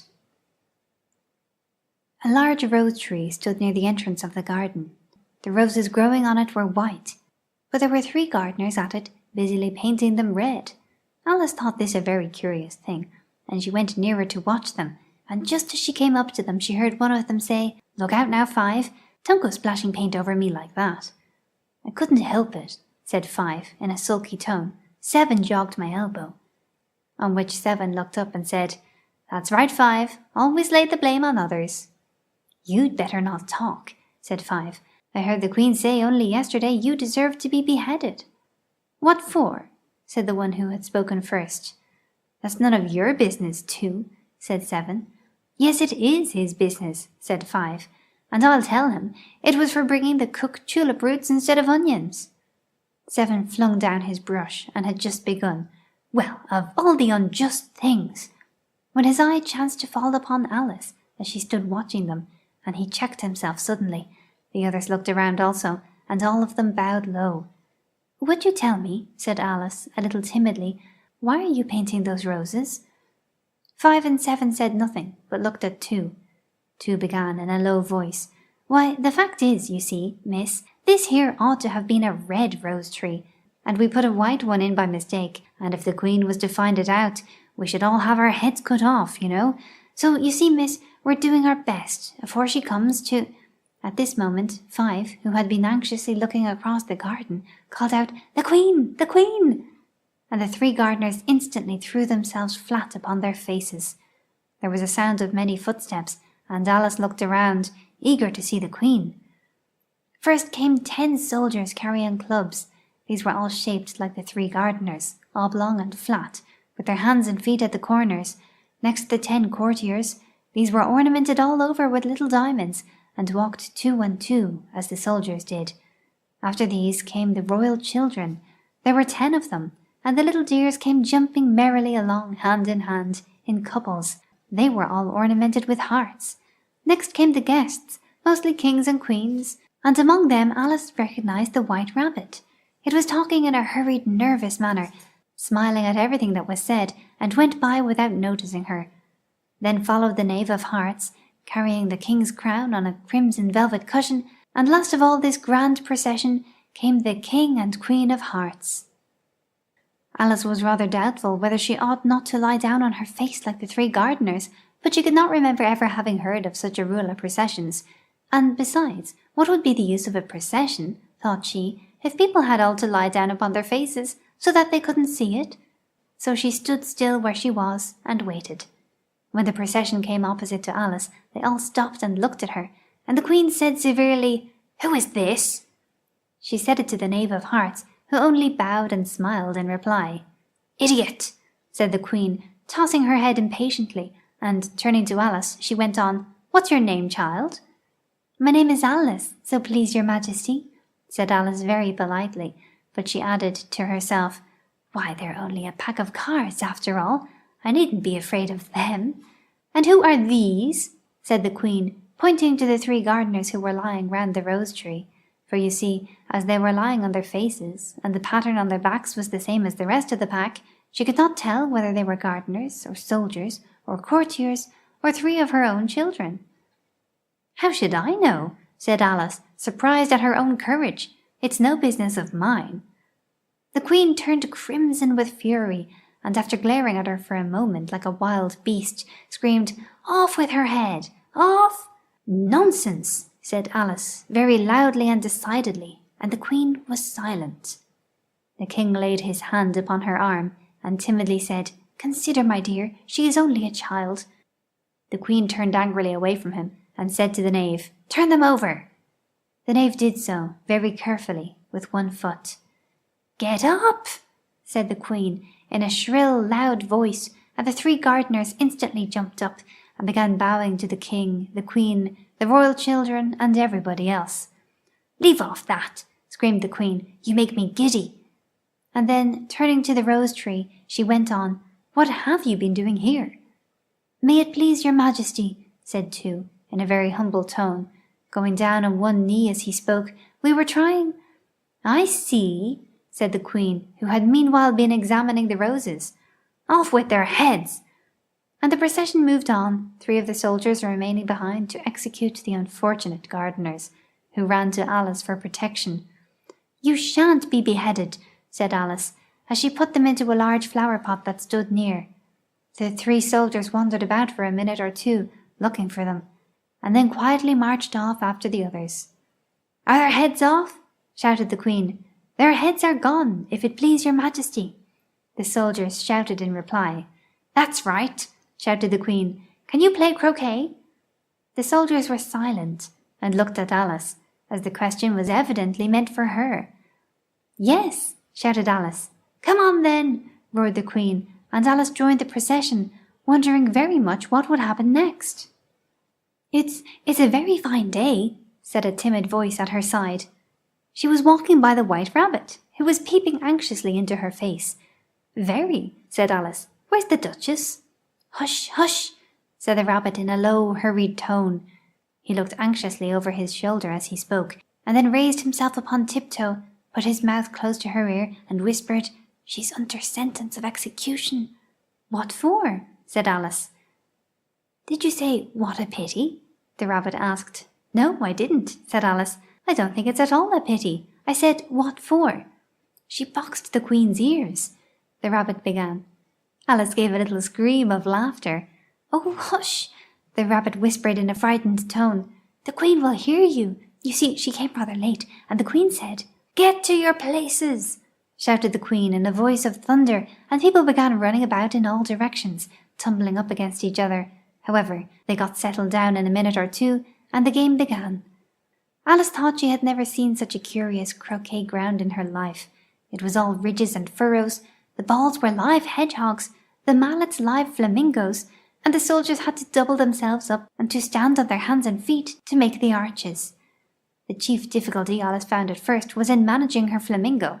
She succeeded in getting its body tucked away, comfortably enough, under her arm, with its legs hanging down, but generally, just as she had got its neck nicely straightened out, and was going to give the hedgehog a blow with its head, it would twist itself round and look up in her face with such a puzzled expression that she could not help bursting out laughing. And when she had got its head down and was going to begin again, it was very provoking to find that the hedgehog had unrolled itself and was in the act of crawling away. Besides all this, there was generally a ridge or furrow in the way wherever she wanted to send the hedgehog to, and as the doubled-up soldiers were always getting up and walking off to other parts of the ground, Alice soon came to the conclusion that it was a very difficult game indeed. The players all played at once without waiting for turns, quarrelling all the while, and fighting for the hedgehogs, and in a very short time the Queen was in a furious passion, and went stamping about and shouting, "Off with his head!" or "Off with her head!" about once in a minute. Alice began to feel very uneasy. To be sure, she had not as yet had any dispute with the Queen, but she knew that it might happen any minute, and then, thought she, what would become of me? They're dreadfully fond of beheading people here. The great wonder is that there's anyone left alive. She was looking about for some way of escape, and wondering whether she could get away without being seen, when she noticed a curious appearance in the air. It puzzled her very much at first, but after watching it a minute or two, she made it out to be a grin, and she said to herself, "It's the Cheshire Cat. Now I shall have somebody to talk to." "How are you getting on?" said the cat, as soon as there was mouth enough for it to speak with. Alice waited till the eyes appeared, and then nodded. "It's no use speaking to it," she thought, "till the ears have come, or at least one of them." In another minute the whole head appeared, and then Alice put down her flamingo and began an account of the game, feeling very glad she had someone to listen to her. The cat seemed to think that there was enough of it now in sight, and no more of it appeared. "I don't think they play at all fairly," Alice began, in a rather complaining tone, "and they all quarrel so dreadfully one can't hear oneself speak. And they don't seem to have any rules in particular. At least, if there are, nobody attends to them, and you've no idea how confusing it is, all the things being alive. For instance, there's the arch I've got to go through next, walking about at the other end of the ground. And I should have croqueted the Queen's hedgehog just now, only it ran away when it saw mine coming." "How do you like the Queen?" said the cat in a low voice. "Not at all," said Alice. "She's so extremely—" Just then she noticed that the Queen was close behind her, listening. So she went on, "Likely to win, that it's hardly worth while finishing the game." The Queen smiled and passed on. "Who are you talking to?" said the King, going up to Alice and looking at the cat's head with great curiosity. "It's a friend of mine, a Cheshire Cat," said Alice. "Allow me to introduce it." "I don't like the look of it at all," said the King. However, it may kiss my hand if it likes." "I'd rather not," the cat remarked. "Don't be impertinent," said the king, "and don't look at me like that." He got behind Alice as he spoke. "A cat may look at a king," said Alice. "I've read that in some book, but I don't remember where." "Well, it must be removed," said the king very decidedly, and he called the queen, who was passing at the moment. "My dear, I wish you would have this cat removed." The queen had only one way of settling all difficulties, great or small. "Off with his head," she said, without even looking around. "I'll fetch the executioner myself," said the king eagerly, and he hurried off. Alice thought she might as well go back and see how the game was going on, as she heard the queen's voice in the distance, screaming with passion. She had already heard her sentence 3 of the players to be executed for having missed their turns, and she did not like the look of things at all, as the game was in such confusion that she never knew whether it was her turn or not. So she went in search of her hedgehog. The hedgehog was engaged in a fight with another hedgehog, which seemed to Alice an excellent opportunity for croqueting one of them with the other. The only difficulty was that her flamingo was gone across to the other side of the garden, where Alice could see it trying in a helpless sort of way to fly up into a tree. By the time she had caught the flamingo and brought it back, the fight was over, and both the hedgehogs were out of sight. But it doesn't matter much, thought Alice, as all the archers are gone from this side of the ground. So she tucked it away under her arm, that it might not escape again, and went back for a little more conversation with her friend. When she got back to the Cheshire Cat, she was surprised to find quite a large crowd collected around it. There was a dispute going on between the executioner, the king, and the queen, who were all talking at once, while all the rest were quite silent and looked very uncomfortable. The moment Alice appeared, she was appealed to by all 3 to settle the question, and they repeated their arguments to her, though, as they all spoke at once, she found it very hard indeed to make out exactly what they said. The executioner's argument was that you couldn't cut off a head unless there was a body to cut it from, that he had never had to do such a thing before, and that he wasn't going to begin at his time of life. The king's argument was that anything that had a head could be beheaded, and that you weren't to talk nonsense. The queen's argument was that if something wasn't done about it in less than no time, she'd have everybody executed, all round. It was this last remark that had made the whole party look so grave and anxious. Alice could think of nothing else to say but, "It belongs to the Duchess. You'd better ask her about it." "She's in prison," the queen said to the executioner. "Fetch her here." And the executioner went off like an arrow. The cat's head began fading away the moment he was gone, and by the time he had come back with the Duchess, it had entirely disappeared. So the king and the executioner ran wildly up and down looking for it, while the rest of the party went back to the game.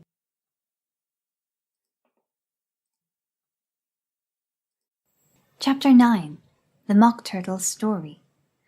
"You can't think how glad I am to see you again, you dear old thing," said the Duchess, as she tucked her arm affectionately into Alice's, and they walked off together. Alice was very glad to find her in such a pleasant temper, and thought to herself that perhaps it was only the pepper that had made her so savage when they met in the kitchen. "When I'm a Duchess," she said to herself, not in a very hopeful tone though, "I won't have any pepper in my kitchen at all. Soup does very well without. Maybe it's always pepper that makes people hot-tempered," she went on, very much pleased at having found out a new kind of rule, "and vinegar that makes them sour, and chamomile that makes them bitter, and barley sugar and such things that make children sweet-tempered. I only wish people knew that, then they wouldn't be so stingy about it, you know." She had quite forgotten the Duchess by this time, and was a little startled when she heard her voice close to her ear. "You're thinking about something, my dear, and that makes you forget to talk. I can't tell you just now what the moral of that is, but I shall remember it in a bit." "Perhaps it hasn't one," Alice ventured to remark. "Tut, tut, child," said the Duchess. "Everything's got a moral, if only you can find it." And she squeezed herself up closer to Alice's side as they spoke.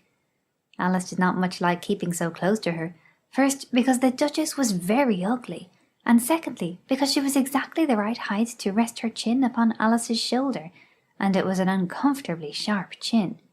However, she did not like to be rude, so she bore it as well as she could. "The game's going on rather better now," she said, by way of keeping up the conversation a little.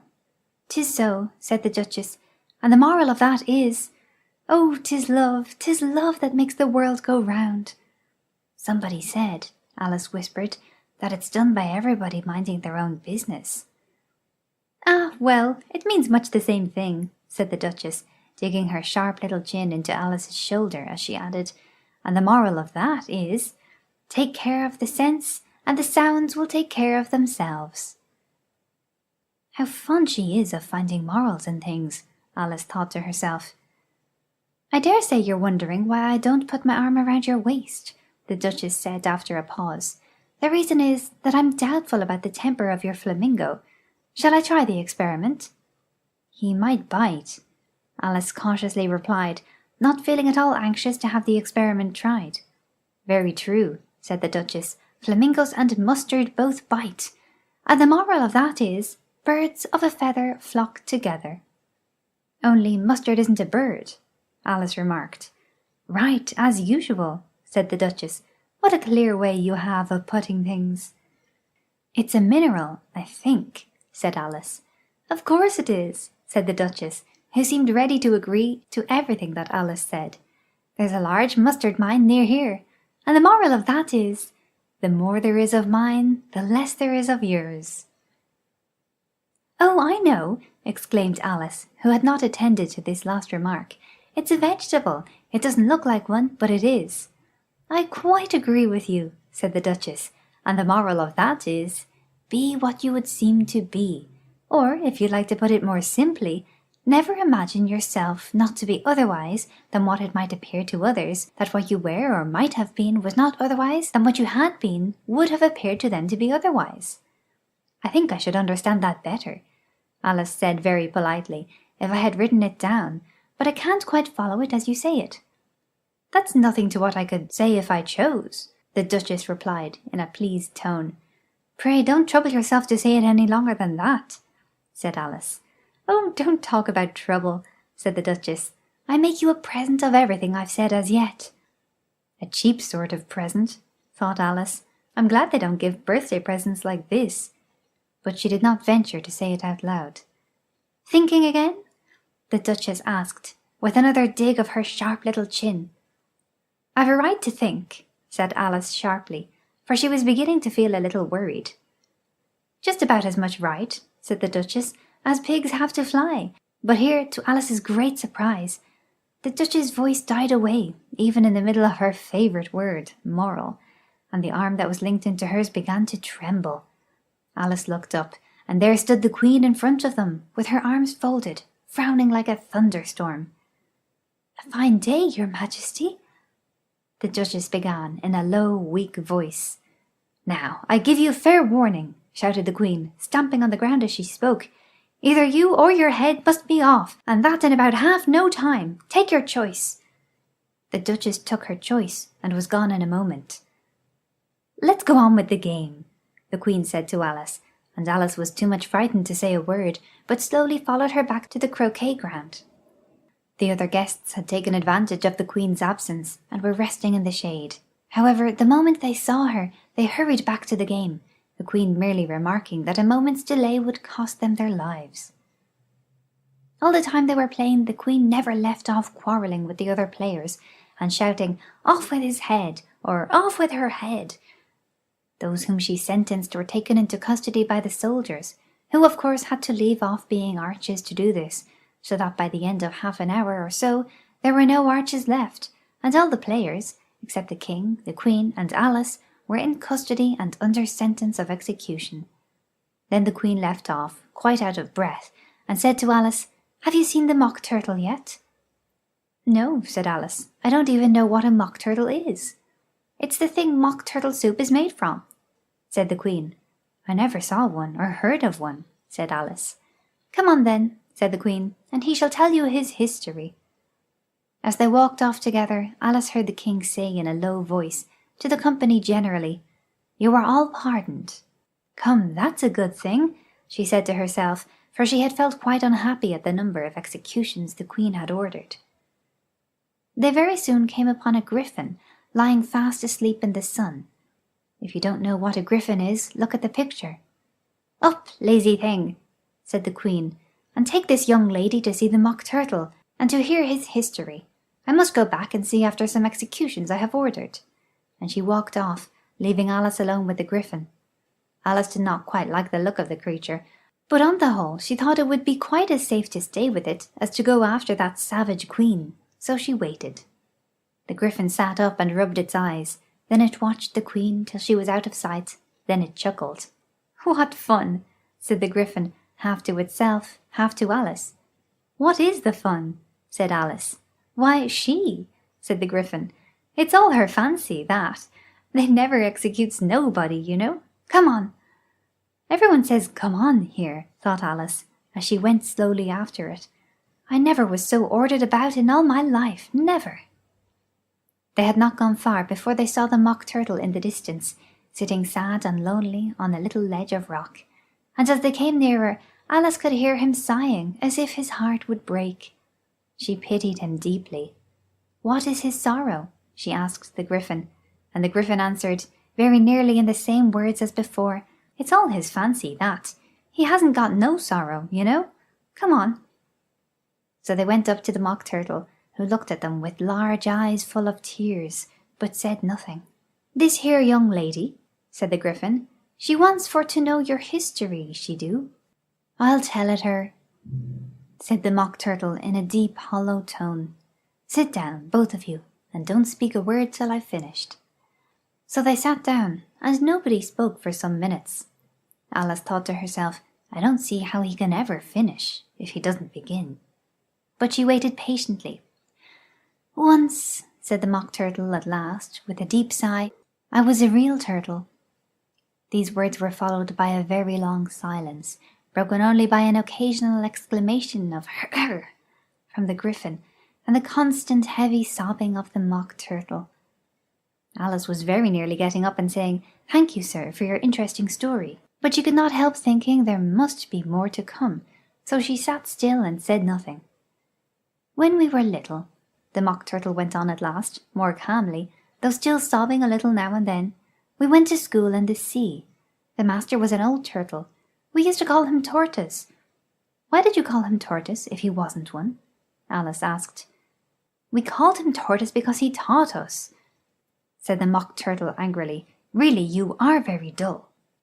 "You ought to be ashamed of yourself for asking such a simple question," added the Griffin, and then they both sat silent and looked at poor Alice, who felt ready to sink into the earth. At last the Griffin said to the Mock Turtle, "Drive on, old fellow, don't be all day about it." And he went on in these words, "Yes, we went to school in the sea, though you mayn't believe it." "I never said I didn't," interrupted Alice. "You did," said the Mock Turtle. "Hold your tongue," added the Griffin, before Alice could speak again. The Mock Turtle went on. "We had the best of educations. In fact, we went to school every day." "I've been to a day school too," said Alice. "You needn't be so proud as all that." "With extras?" asked the Mock Turtle a little anxiously. "Yes," said Alice. "We learned French and music." "And washing?" said the Mock Turtle. "Certainly not," said Alice indignantly. "Ah, then yours wasn't a really good school," said the Mock Turtle in a tone of great relief. "Now at ours they had at the end of the bill French, music, and washing. Extra." "You couldn't have wanted it much," said Alice, living at the bottom of the sea. "I couldn't afford to learn it," said the Mock Turtle with a sigh. "I only took the regular course." "What was that?" inquired Alice. "Reeling and writhing, of course, to begin with," the Mock Turtle replied, "and then the different branches of arithmetic, ambition, distraction, uglification, and derision." "I never heard of uglification," Alice ventured to say. "What is it?"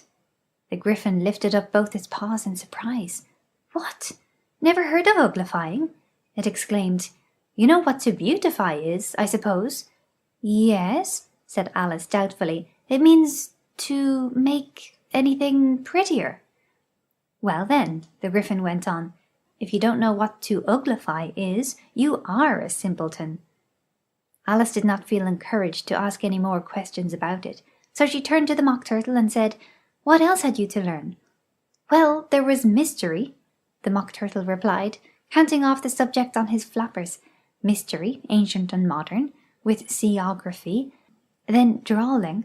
The drawling master was an old conger eel that used to come once a week. He taught us drawling, stretching, and fainting in coils. What was that like? Said Alice. Well, I can't show it to you myself, the Mock Turtle said. I'm too stiff, and the Gryphon never learnt it. Hadn't time, said the Gryphon. I went to the classics master, though. He was an old crab, he was. I never went with him, the Mock Turtle said with a sigh. He taught laughing and grief, they used to say. So he did, said the Gryphon, sighing in his turn, and both creatures hid their faces in their paws. And how many hours a day did you do lessons? Said Alice, in a hurry to change the subject. 10 hours the first day, said the Mock Turtle, 9 the next, and so on. What a curious plan, exclaimed Alice. That's the reason they're called lessons, the Gryphon remarked, because they lessen from day to day. This was quite a new idea to Alice, and she thought it over a little before she made her next remark. Then the 11th day must have been a holiday? Of course it was, said the Mock Turtle. And how did you manage on the 12th? Alice went on eagerly. That's enough about lessons, the Gryphon interrupted in a very decided tone. Tell her something about the games now. Chapter 10. The Lobster Quadrille. The Mock Turtle sighed deeply and drew the back of one flapper across his eyes. He looked at Alice and tried to speak, but for a minute or two sobs choked his voice. Same as if he had a bone in his throat, said the Gryphon, and it set to work shaking him and punching him in the back. At last the Mock Turtle recovered his voice, and, with tears running down his cheeks, he went on again. You may not have lived much under the sea. I haven't, said Alice. And perhaps you were never even introduced to a lobster. Alice began to say, I once tasted, but checked herself hastily and said, no, never. So you can have no idea what a delightful thing a lobster quadrille is. No, indeed, said Alice. What sort of a dance is it? Why, said the Gryphon, you first form into a line along the seashore. 2 lines, cried the Mock Turtle. Seals, turtles, salmon, and so on. And then when you've cleared all the jellyfish out of the way— That generally takes some time, interrupted the Gryphon. You advance twice, each with a lobster as a partner, cried the Gryphon. Of course, the Mock Turtle said, advance twice, set to partners. Change lobsters and retire in the same order, continued the Gryphon. Then, you know, the Mock Turtle went on, you throw the lobsters, shouted the Gryphon, with a bound into the air. As far out to sea as you can. Swim after them, screamed the Gryphon. Turn a somersault in the sea, cried the Mock Turtle, capering wildly about. Change lobsters again, yelled the Gryphon at the top of its voice. Back to land again, and that's all the first figure, said the Mock Turtle, suddenly dropping his voice, and the 2 creatures, who had been jumping about like mad things all this time, sat down again very sadly and quietly, and looked at Alice. It must be a very pretty dance, said Alice timidly. Would you like to see a little of it? Said the Mock Turtle. Very much indeed, said Alice. Come, let's try the first figure, said the Mock Turtle to the Gryphon. We can do without lobsters, you know. Which shall sing? Oh, you sing, said the Gryphon. I've forgotten the words. So they began solemnly dancing round and round Alice, every now and then treading on her toes when they passed too close, and waving their forepaws to mark the time, while the Mock Turtle sang this, very slowly and sadly.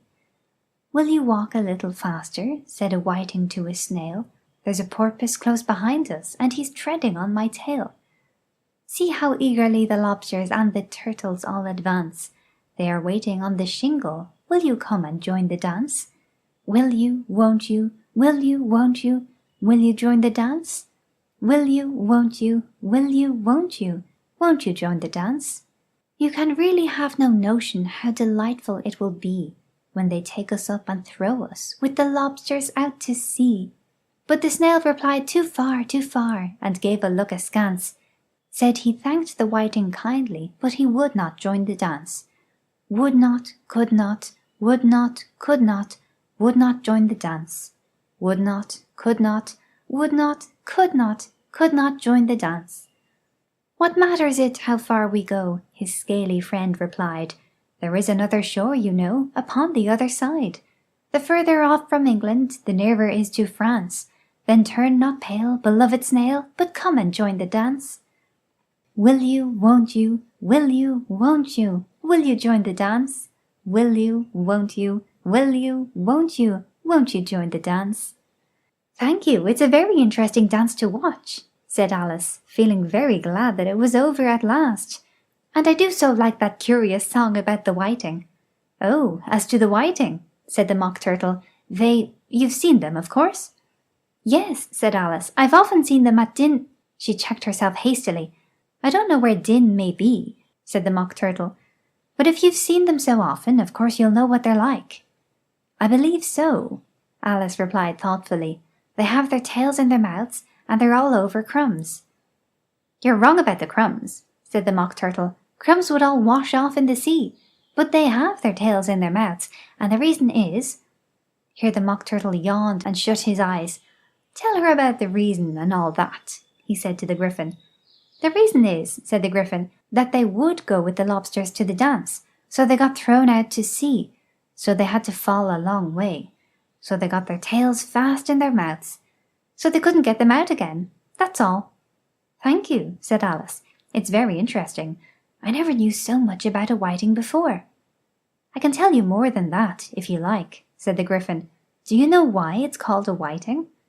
I never thought about it, said Alice. Why? It does the boots and shoes. The Gryphon replied very solemnly. Alice was thoroughly puzzled. Does the boots and shoes? She repeated in a wondering tone. Why, what are your shoes done with? Said the Gryphon. I mean, what makes them so shiny? Alice looked down at them and considered a little before she gave her answer. They're done with blacking, I believe. Boots and shoes, under the sea, the Gryphon went on in a deep voice, are done with a whiting. Now you know. And what are they made of? Alice asked, in a tone of great curiosity. Soles and eels, of course. Soles and eels, of course. The Gryphon replied rather impatiently. Any shrimp could have told you that. If I'd been the whiting, said Alice, whose thoughts were still running on the song, I'd have said to the porpoise, keep back, please, we don't want you with us.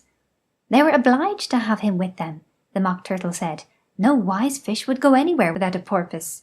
Wouldn't it really? Said Alice, in a tone of great surprise. Of course not, said the Mock Turtle. Why, if a fish came to me and told me he was going on a journey, I should say, with what porpoise? Don't you mean purpose? Said Alice. I mean what I say, the Mock Turtle replied in an offended tone. And the Gryphon added, Come, let's hear some of your adventures. I could tell you my adventures, beginning from this morning, said Alice a little timidly, but it's no use going back to yesterday, because I was a different person then. Explain all that, said the Mock Turtle. No, the adventures first, said the Gryphon in an impatient tone. Explanations take such a dreadful time. So Alice began telling them her adventures from the time when she first saw the white rabbit. She was a little nervous about it just at first. The two creatures got so close to her, one on each side, and opened their eyes and mouths so very wide, but she gained courage as she went on. Her listeners were perfectly quiet till she got to the part about her repeating, You're our old Father William, to the caterpillar, and the words all coming different. And then the Mock Turtle drew a long breath and said, That's very curious. It's all about as curious as it can be, said the Gryphon. It all came different, the Mock Turtle repeated thoughtfully. I should like to hear her try and repeat something now. Tell her to begin. He looked at the Gryphon as if he thought it had some kind of authority over Alice. Stand up and repeat, "'Tis the voice of the sluggard," said the Gryphon. How the creatures order one about and make one repeat lessons, thought Alice. I might as well be at school at once. However, she got up and began to repeat it, but her head was so full of the lobster quadrille that she hardly knew what she was saying, and the words came very queer indeed. "'Tis the voice of the lobster," I heard him declare. "You have baked me too brown, I must sugar my hair. As a duck with its eyelids, so he with his nose trims his belt and his buttons, and turns out his toes. When the sands are all dry, he is gay as a lark, and will talk in contemptuous tones of the shark. But when the tide rises, and sharks are around, His voice has a timid and tremulous sound." "That's different from what I used to say when I was a child," said the Gryphon. "Well, I never heard it before," said the Mock Turtle, "but it sounds uncommon nonsense." Alice said nothing. She had sat down with her face in her hands, wondering if anything would ever happen in a natural way again. "I should like to have it explained," said the Mock Turtle. "She can't explain it," said the Gryphon hastily. "Go on with the next verse." "But about his toes," the Mock Turtle persisted. "How could he turn them out with his nose, you know?" "It's the first position in dancing," Alice said, but was dreadfully puzzled by the whole thing, and longed to change the subject. "Go on with the next verse," the Gryphon repeated impatiently. "It begins, 'I passed by his garden.'" Alice did not dare to disobey, though she felt sure it would all come wrong, and she went on in a trembling voice. "I passed by his garden, and marked with one eye how the owl and the panther were sharing a pie. The panther took pie crust, and gravy and meat, while the owl had the dish as its share of the treat. When the pie was all finished, the owl, as a boon, was kindly permitted to pocket the spoon, while the panther received knife and fork with a growl, and concluded the banquet." "What is the use of repeating all that stuff?" the Mock Turtle interrupted, "if you don't explain it as you go on? It's by far the most confusing thing I ever heard." "Yes, I think you'd better leave off," said the Gryphon, and Alice was only too glad to do so. "Shall we try another figure of the lobster quadrille?" the Gryphon went on. "Or would you like the Mock Turtle to sing you a song?" "Oh, a song, please, if the Mock Turtle would be so kind," Alice replied, so eagerly that the Gryphon said, in a rather offended tone, "No accounting for tastes. Sing her turtle soup, will you, old fellow?" The Mock Turtle sighed deeply, and began, in a voice sometimes choked with sobs, to sing this: "Beautiful soup, so rich and green, waiting in a hot tureen, who for such dainties would not stoop? Soup of the evening, beautiful soup. Soup of the evening, beautiful soup. Beautiful soup, beautiful soup. Soup of the evening, beautiful, beautiful soup. Beautiful soup, who cares for fish, game, or any other dish? Who would not give all else for two? Pennyworth only of beautiful soup. Pennyworth only of beautiful soup. Beautiful soup, beautiful soup. Soup of the evening, beautiful, beautiful soup." "Chorus again!" cried the Gryphon, and the Mock Turtle had just begun to repeat it, when a cry of "The trial's beginning!" was heard in the distance. "Come on!" cried the Gryphon, and, taking Alice by the hand, it hurried off without waiting for the end of the song. "What trial is it?" Alice panted as she ran, but the Gryphon only answered, "Come on!" and ran the faster, while more and more faintly came, carried on the breeze that followed them, the melancholy words, "Soup of the evening, beautiful, beautiful soup."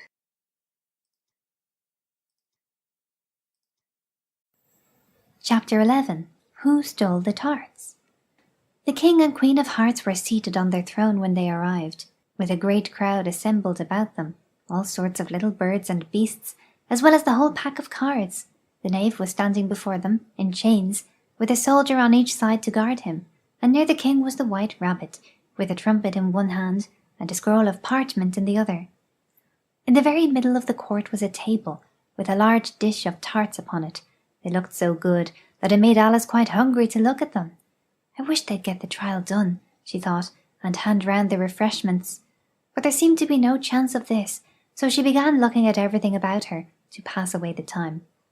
Alice had never been in a court of justice before, but she had read about them in books, and she was quite pleased to find that she knew the name of nearly everything there. "That's the judge," she said to herself, "because of his great wig." The judge, by the way, was the king, and as he wore his crown over the wig, he did not look at all comfortable, and it was certainly not becoming. "And that's the jury box," thought Alice, "and those 12 creatures." She was obliged to say creatures, you see, because some of them were animals, and some were birds. "I suppose they are the jurors." She said this last word 2 or 3 times over to herself, being rather proud of it, for she thought, and rightly too, that very few little girls of her age knew the meaning of it at all. However, jurymen would have done just as well. The 12 jurors were all writing very busily on slates. "What are they doing?" Alice whispered to the Griffin. "They can't have anything to put down yet, before the trial's begun. They're putting down their names," the Griffin whispered in reply, "for fear they should forget them before the end of the trial." "Stupid things," Alice began in a loud, indignant voice, but she stopped hastily, for the White Rabbit cried out, "Silence in the court!" and the king put on his spectacles and looked anxiously round to make out who was talking. Alice could see, as well as if she were looking over their shoulders, that all the jurors were writing down "stupid things" on their slates, and she could even make out that one of them didn't know how to spell stupid, and that he had to ask his neighbour to tell him. "A nice muddle their slates'll be in before the trial's over," thought Alice. One of the jurors had a pencil that squeaked. This, of course, Alice could not stand, and she went round the court and got behind him, and very soon found an opportunity of taking it away. She did it so quickly that the poor little juror, it was Bill, the lizard, could not make out at all what had become of it, so after hunting all about for it, he was obliged to write with one finger for the rest of the day, and this was of very little use, as it left no mark on the slate. "Herald, read the accusation," said the king. On this the White Rabbit blew 3 blasts on the trumpet, and then unrolled the parchment scroll, and read as follows. "The Queen of Hearts, she made some tarts, all on a summer day. The Knave of Hearts, he stole those tarts, and took them quite away." "Consider your verdict," the king said to the jury. "Not yet, not yet," the rabbit hastily interrupted. "There's a great deal to come before that." "Call the first witness," said the king, and the White Rabbit blew 3 blasts on the trumpet, and called out, "First witness!" The first witness was the Hatter. He came in with a teacup in one hand, and a piece of bread and butter in the other. "I beg pardon, your Majesty," he began, "for bringing these in, but I hadn't quite finished my tea when I was sent for." "You ought to have finished," said the king. "When did you begin?" The Hatter looked at the March Hare, who had followed him into the court, arm in arm with the Dormouse. 14th of March, I think it was," he said. 15th, said the March Hare. 16th, added the Dormouse. "Write that down," the king said to the jury, and the jury eagerly wrote down all 3 dates on their slates, and then added them up, and reduced the answer to shillings and pence. "Take off your hat," the king said to the Hatter. "It isn't mine," said the Hatter. "Stolen!" the king exclaimed, turning to the jury, who instantly made a memorandum of the fact. "I keep them to sell," the Hatter added as an explanation. "I've none of my own. I'm a Hatter." Here the Queen put on her spectacles and began staring at the Hatter, who turned pale and fidgeted.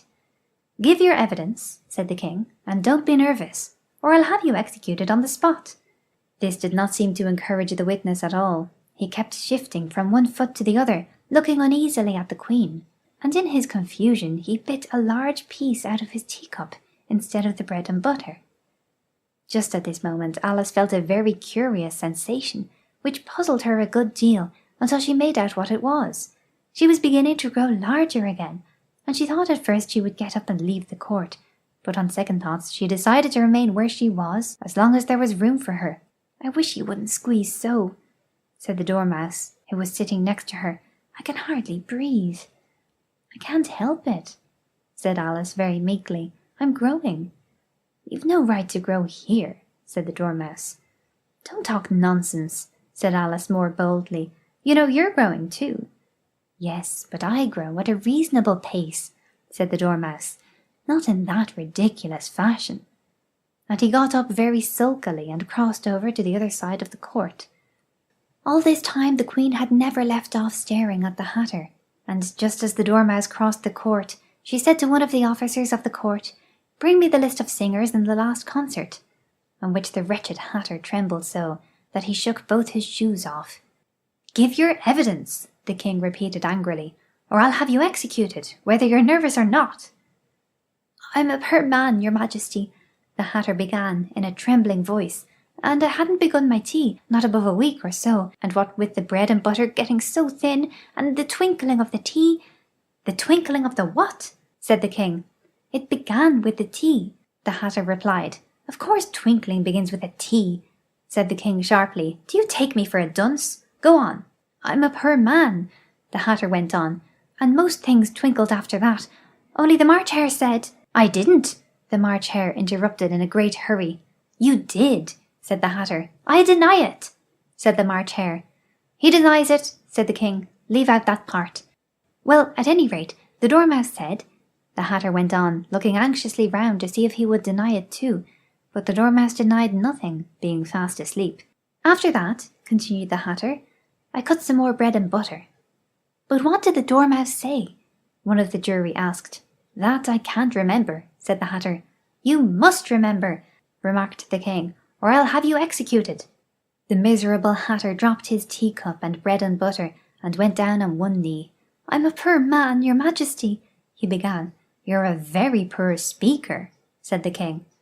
Here one of the guinea pigs cheered, and was immediately suppressed by the officers of the court. As that is rather a hard word, I will just explain to you how it was done.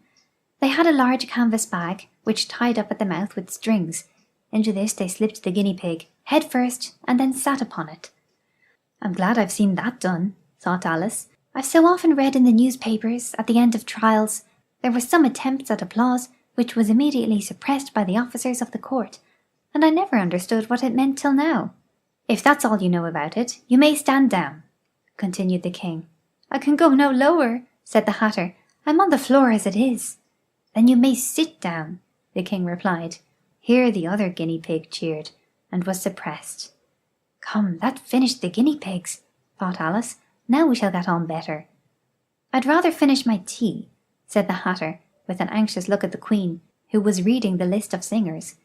"You may go," said the King, and the Hatter hurriedly left the court, without even waiting to put his shoes on. "And just take his head off outside," the Queen added to one of the officers.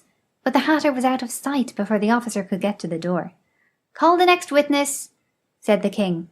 The next witness was the Duchess's cook. She carried the pepper box in her hand, and Alice guessed who it was, even before she got into the court, by the way the people near the door began sneezing all at once. "Give your evidence," said the King. "Shan't," said the cook. The King looked anxiously at the White Rabbit, who said in a low voice, "Your Majesty must cross-examine this witness." "Well, if I must, I must," the King said, with a melancholy air, and, after folding his arms and frowning at the cook till his eyes were nearly out of sight, he said in a deep voice, "What are the tarts made of?" "Pepper, mostly," said the cook. "Treacle," said a sleepy voice behind her. "Collar that Dormouse!"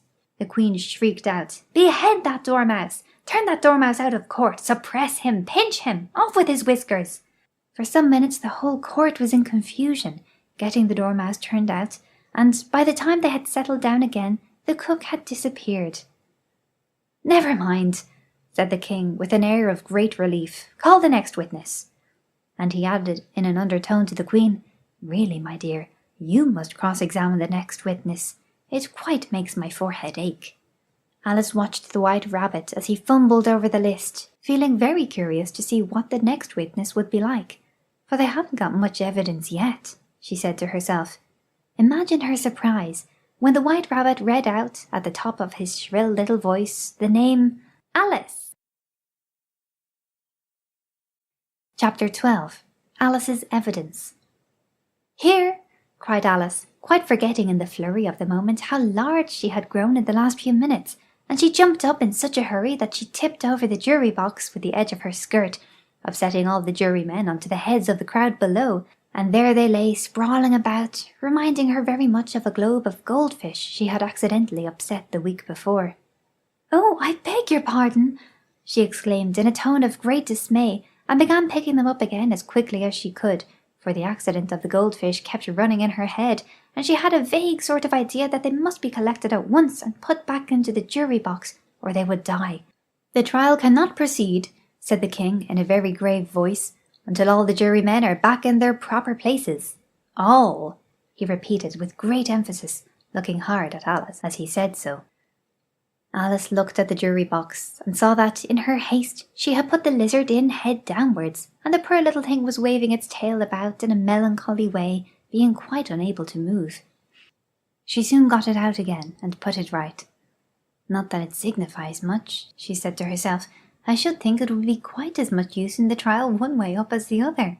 As soon as the jury had a little recovered from the shock of being upset, and their slates and pencils had been found and handed back to them, they set to work very diligently to write out a history of the accident. All except the lizard, who seemed too much overcome to do anything but sit with its mouth open, gazing up into the roof of the court. "What do you know about this business?" the king said to Alice. "Nothing," said Alice. "Nothing whatever?" persisted the king. "Nothing whatever," said Alice. "That's very important," the king said, turning to the jury.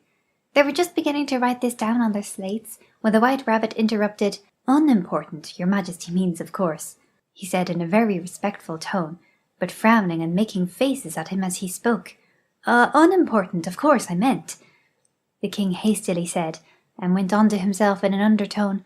"Important, unimportant, unimportant, important," as if he were trying which word sounded best. Some of the jury wrote it down important, and some unimportant. Alice could see this, as she was near enough to look over their slates. But it doesn't matter a bit, she thought to herself. At this moment the king, who had been for some time busily writing in his notebook, cackled out, "Silence!" and read from his book, "Rule 42. All persons more than a mile high to leave the court." Everybody looked at Alice. "I'm not a mile high," said Alice. "You are," said the king. "Nearly 2 miles high," added the queen.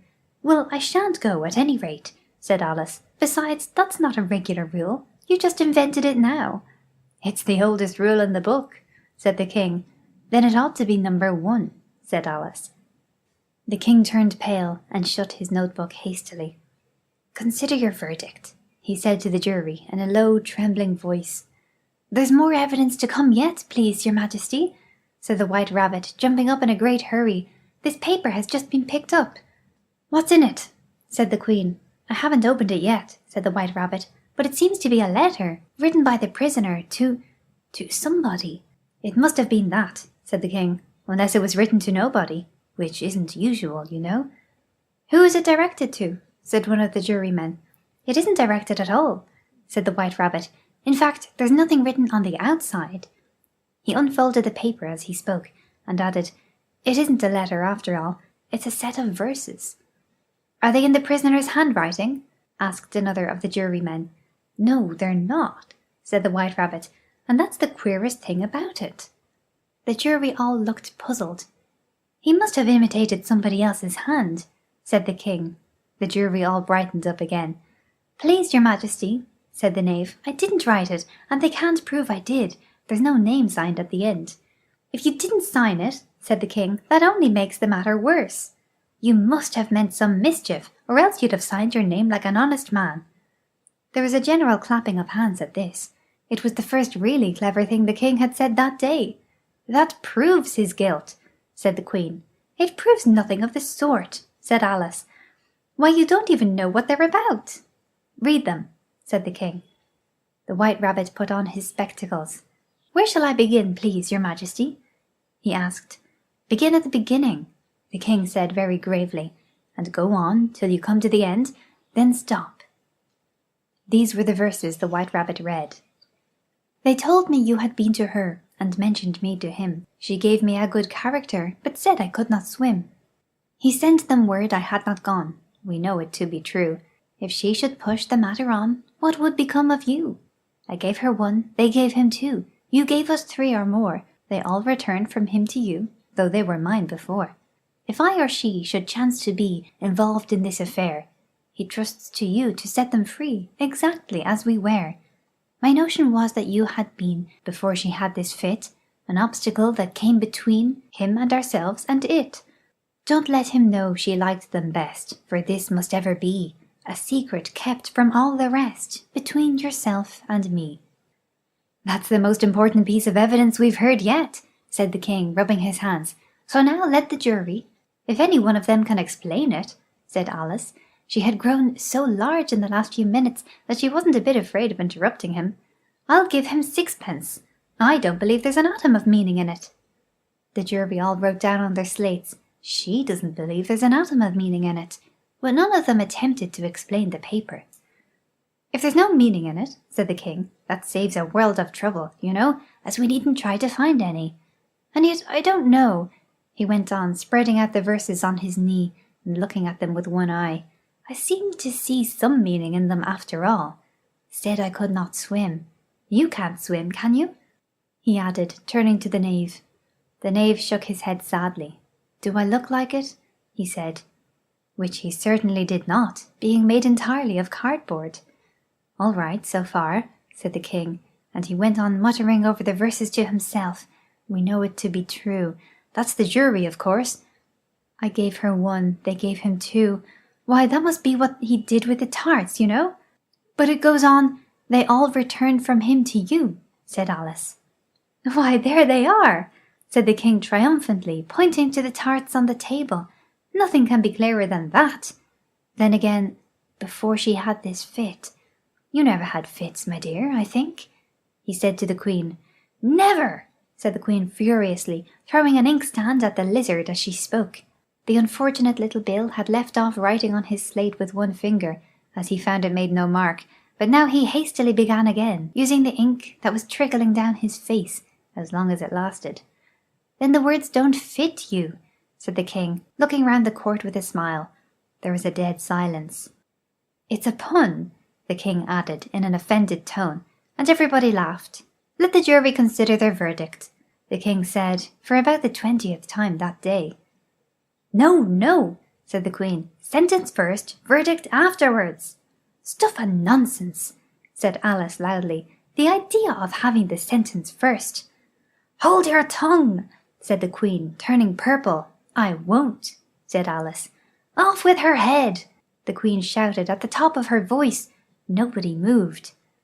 "Who cares for you?" said Alice. She had grown to her full size by this time. "You're nothing but a pack of cards." At this the whole pack rose up into the air and came flying down upon her.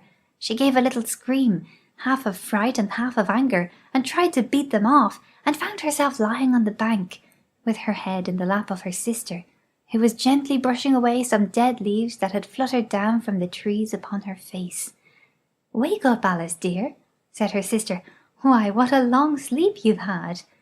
"Oh, I've had such a curious dream," said Alice, and she told her sister, as well as she could remember them, all these strange adventures of hers that you have just been reading about, and when she had finished, her sister kissed her and said, "It was a curious dream, dear, certainly, but now run into your tea, it's getting late."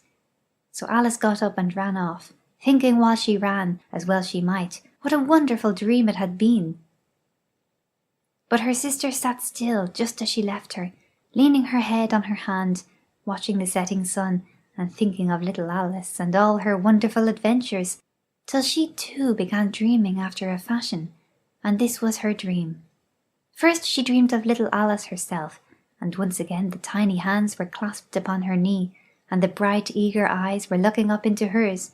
She could hear the very tones of her voice, and see that queer little toss of her head to keep back the wandering hair that would always get into her eyes.